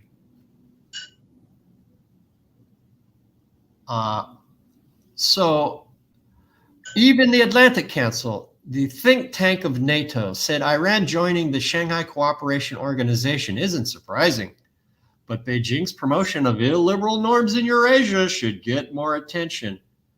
Cry me a fucking river of military-industrial complex tears. Yeah. So the point being, Russia and Iran are very cooperative in military ways, very cooperative in the international north-south transportation corridor. Iran and China are very cooperative in energy and security and other areas. So this is an intensely close triumvirate of countries that are a lot richer and more powerful than they were when Brzezinski made his comment in 1997. Yeah. these fucking yo-yos like Senator Tom Cotton still think American hard power can do the trick. So let's take a little look at American hard power in West Asia. Sure. Okay, they have some. You can't say they don't. But it's not that much. Let's look at what they do have. 9,000 troops in Bahrain, 8,000 in Qatar, 13,000 in Kuwait. And some of those are very important naval facilities. Is it enough? I don't know. Let's look at where some of their most important ships are. The Dwight D. Eisenhower is floating around the Persian Gulf. The other carrier group, the Ford, is in the Eastern Mediterranean. So you have two carrier groups floating around in West Asia. You have a few 10,000 troops. Is that enough to fight a triumvirate? You really want to go there? I'm not sure they do. I think there might be enough sane people in DC to realize that that would be madness. Sure. My personal prognostication is that they're going to try and bring Israel to heel sometime between Christmas and early next year, and then go on to really shoot themselves in the foot with a definitive fuck up in East Asia, trying to stem the rise of China. Yeah. But let's take a little sidebar to look at the elites in the Beltway bubble and how craven and vicious and cynical, truly deeply, profoundly cynical they are. These guys are married. Thomas E. Donnellan and Catherine Russell. Thomas Donnellan now works for the BlackRock Investment Foundation, or the BlackRock Investment Institute. This is a group that uses their insider knowledge to provide BlackRock with the growth areas and the profit centers to be for them to invest their trillions in. Sure. So he's got his hands all the way deep in Ukraine. Yeah, he's at BlackRock now, but he was a Fannie Mae C-suite guy in the 1990s and the early aughts. Mm-hmm. And then he became a lobbyist whose sole client was Fannie Mae for years. So that's going to give, that tenure is going to, both places is going to give him, upper level access to Wall Street and high finance. Yeah. Mm-hmm. And then in Obama, he became his national security advisor. So this guy has the highest level reach into both finance and the security and the foreign policy blob. Well, no, I mean, that's so hilarious though. I think you just made it blatantly obvious at how consequential national security is to Wall Street financial decisions. I mean, it's a 1-to-1, right? Like whatever they decide is going to make the Fortune 500 money suddenly becomes the interest of national security. Yeah. American interests are not American. They're corporate. Yeah. Because BlackRock and State Street and Vanguard and those three in particular are the largest shareholders in something like 88% of the Fortune 500. Mm-hmm. So that includes all the murder companies.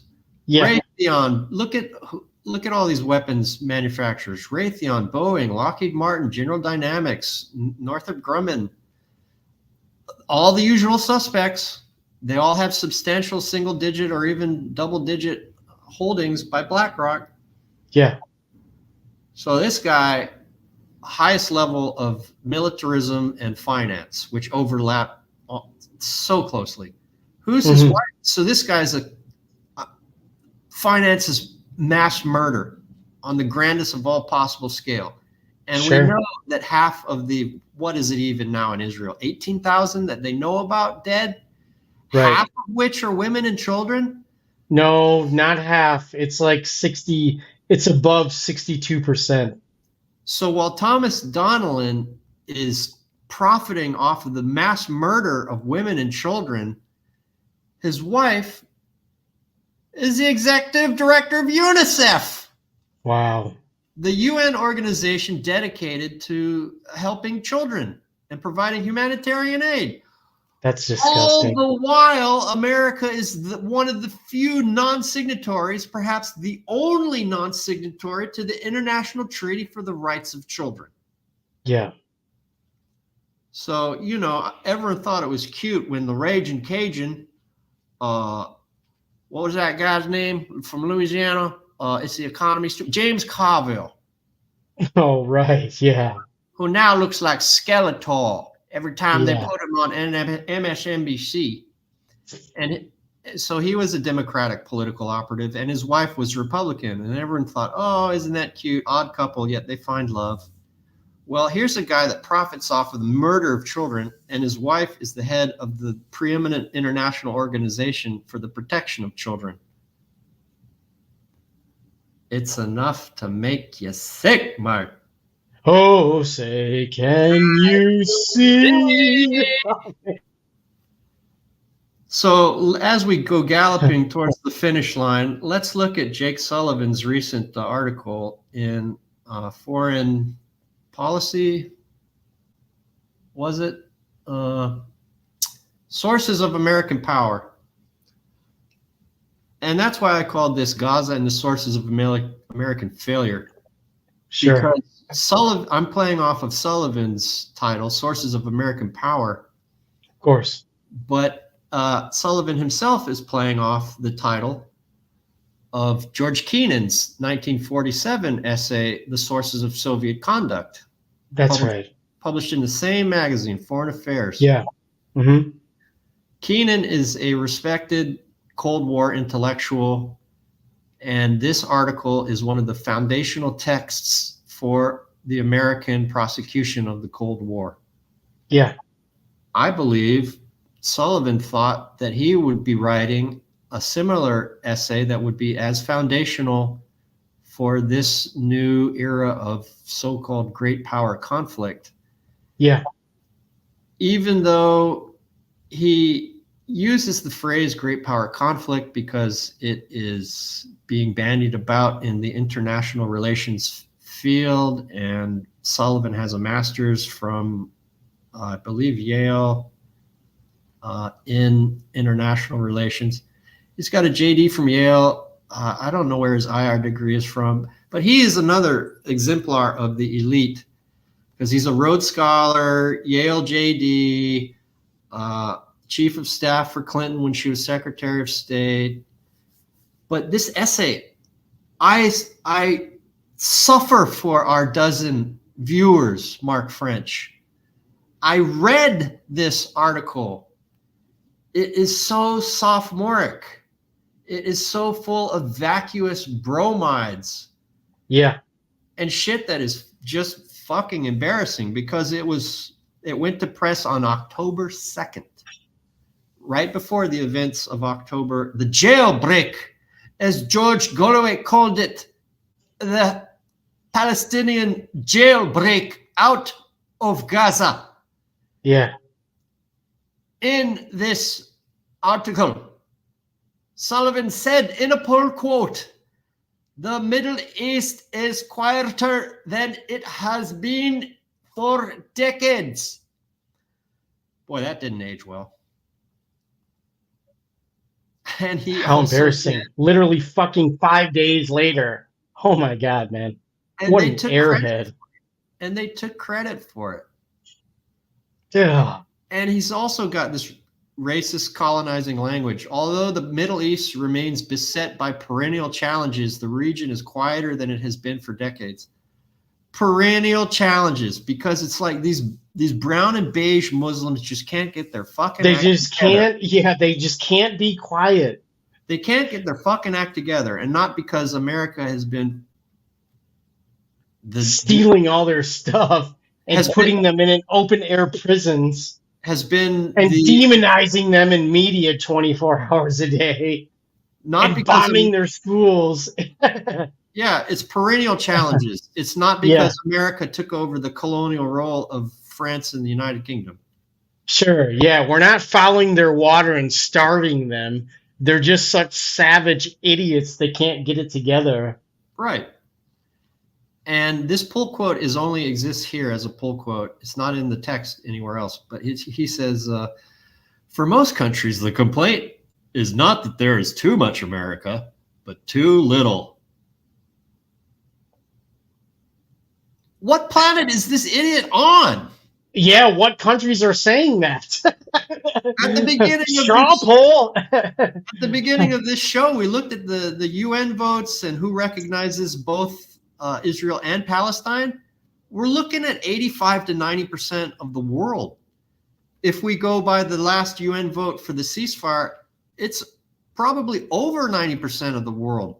There is a clear and distinct and obvious global majority that has emerged. So for him to make a pull quote like that as recently as October 2nd of this year, sure, shows that they're out of touch, that the American political class is out of touch, or that they think that they can just shovel this bullshit on us and we're going to take it at face value.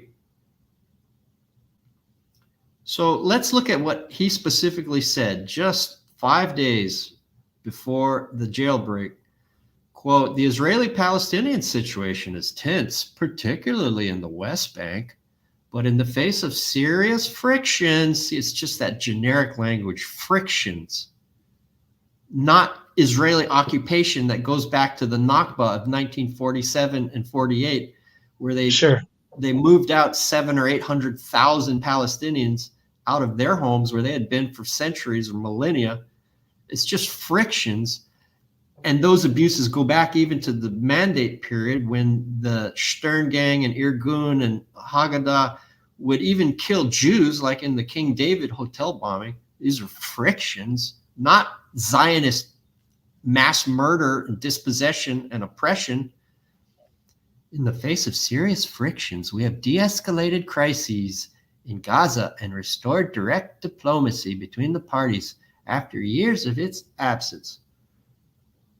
Well, give yourself a fucking pat on the back, you raging cunt. So as we gallop towards the finish line, Mark French, what are the multilateral organizations that can serve the emerging global majority? I've got some candidates. Here's one. The G7. G77. They're a UN, the largest United Nations group of quote unquote developing countries, majoritarian countries, however you want to phrase it. And now it's up to 134 countries, but they still use the G77 name. And they just had a meeting in Cuba a couple months ago. That could be a multilateral bloc to serve the democratic global majority. And they are feeling their power. They're saying things need to change. Obviously, the UN needs to change. The Security Council needs reform. There are a lot of reforms that need to happen for the UN to have any moral legitimacy or political capacity. They might be able to do it, but America having its veto as a permanent member of the Security Council might mean that the new world, the multipolar world that's not arriving, that's here, will be served by other organizations like, most obviously, BRICS. So before they admitted their new 6 members who will become official in a few weeks on January 1st, 2024, even before they admitted those new 6, they contribute 32% to world growth, more than G7's 29%. Yeah. Even before they admitted 6 new members, they were projected to surpass 50% of the global GDP by 2030. And if you go by international prices, before they admitted the 6 new members, BRICS had 30% of the global GDP, and the G7 had 29%. So the original 5 members of BRICS were already economically more powerful than the G7. Now that they admitted Egypt, Saudi Arabia, Iran, Ethiopia, and I'm freaking forgetting one other, but those are a lot of, Argentina, although they've got quite a character just elected there. So that one's in the balance. But those other ones that are in West Asia and North Africa, a lot of them OPEC members, they are going to really make the economic power of BRICS even more awesome to behold. So, okay, here's G7, 30% of global GDP. BRICS, 31% of GDP. BRICS plus the new 6 members, almost 40% of GDP. G7, share of world population, 8%. BRICS, 40%. BRICS plus, 42%. So it's much more of the world's people, much more of the world's GDP than G7. And G7 likes to think of itself as the leader of the world. And let's look at their age. Look at G7. They're all old. The median age in years, except for the United States, it's all over 40, sometimes well over 40. Yeah. And look at the original members of BRICS. Okay, Russia and China are a little old, median-wise. Russia is 40 and China is 38 years of age. But the rest of the BRICS the median age is quite young.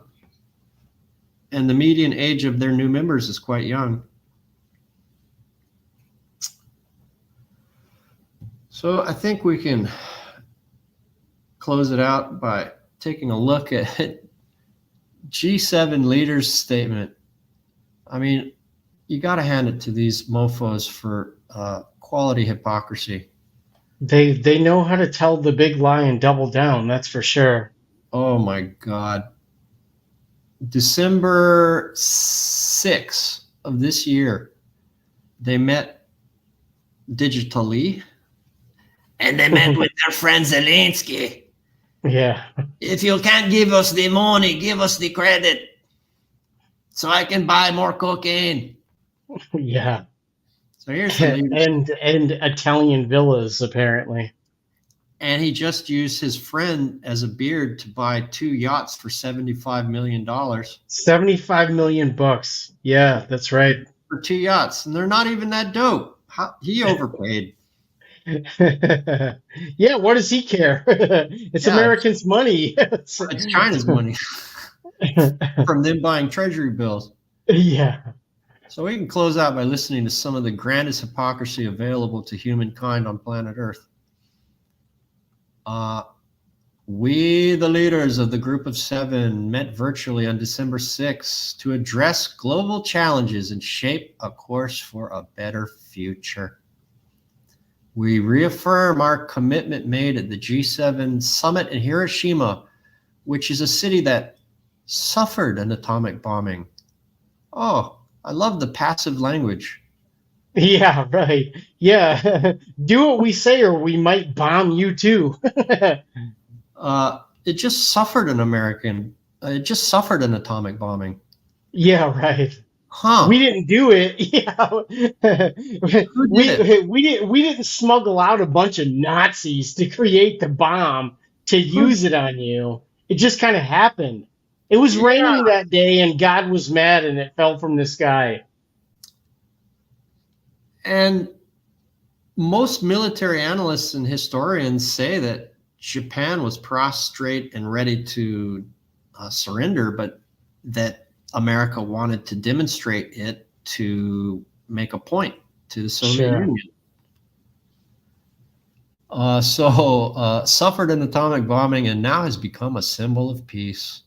We were joined by Zelensky. Here's where it really gets good.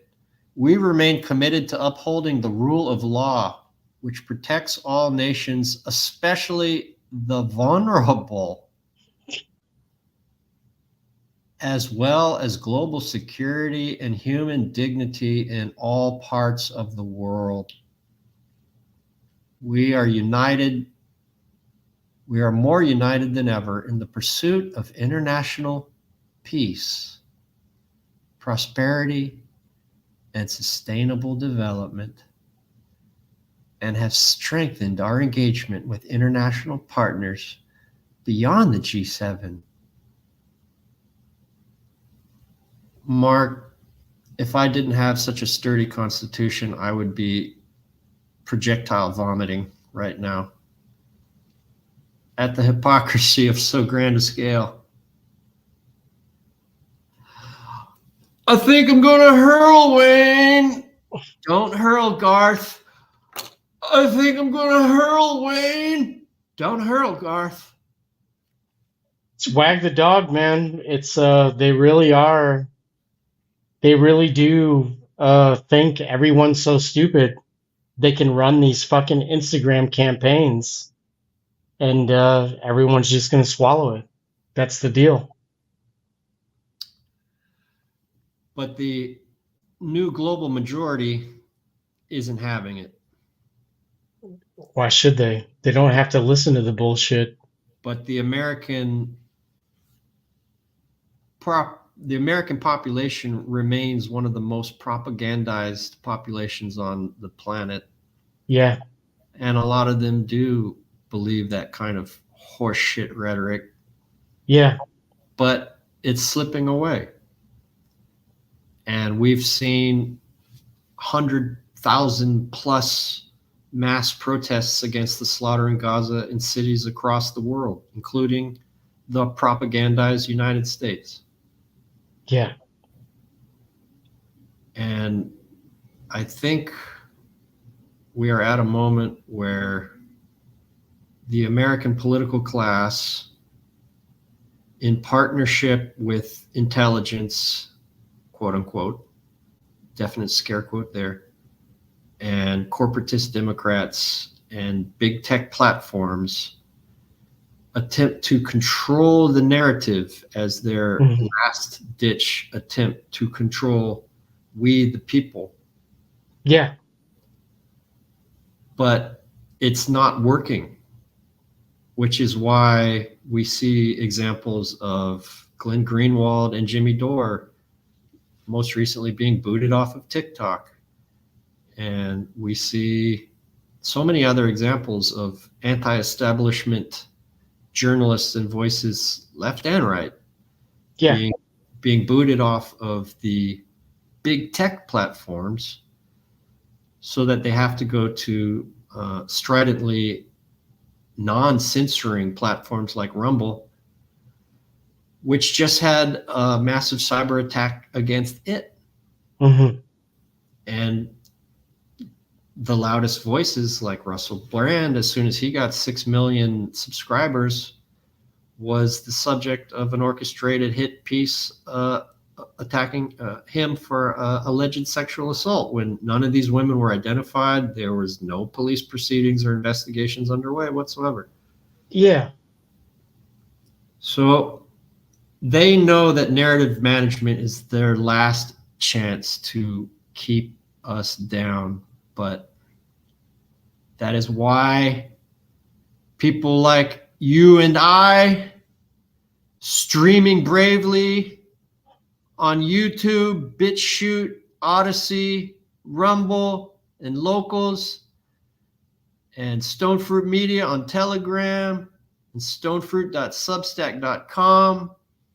It is us as independent media speaking to our dozens of faithful listeners on this multitude of platforms that represent the internal resistance within the core nations of neoliberal international finance capitalism that will ideally rearrange the political structure peacefully in a way that makes us better global partners and renews the compact that it has with its people by being purported democracies that have their legitimacy by the consent of the governed, which they do not have with these pageants called elections that serve no other function than maintaining the brand name of democracy.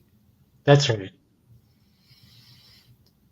So we will remain faithful to our dozens of listeners to continue providing the news that is ahead of the curve.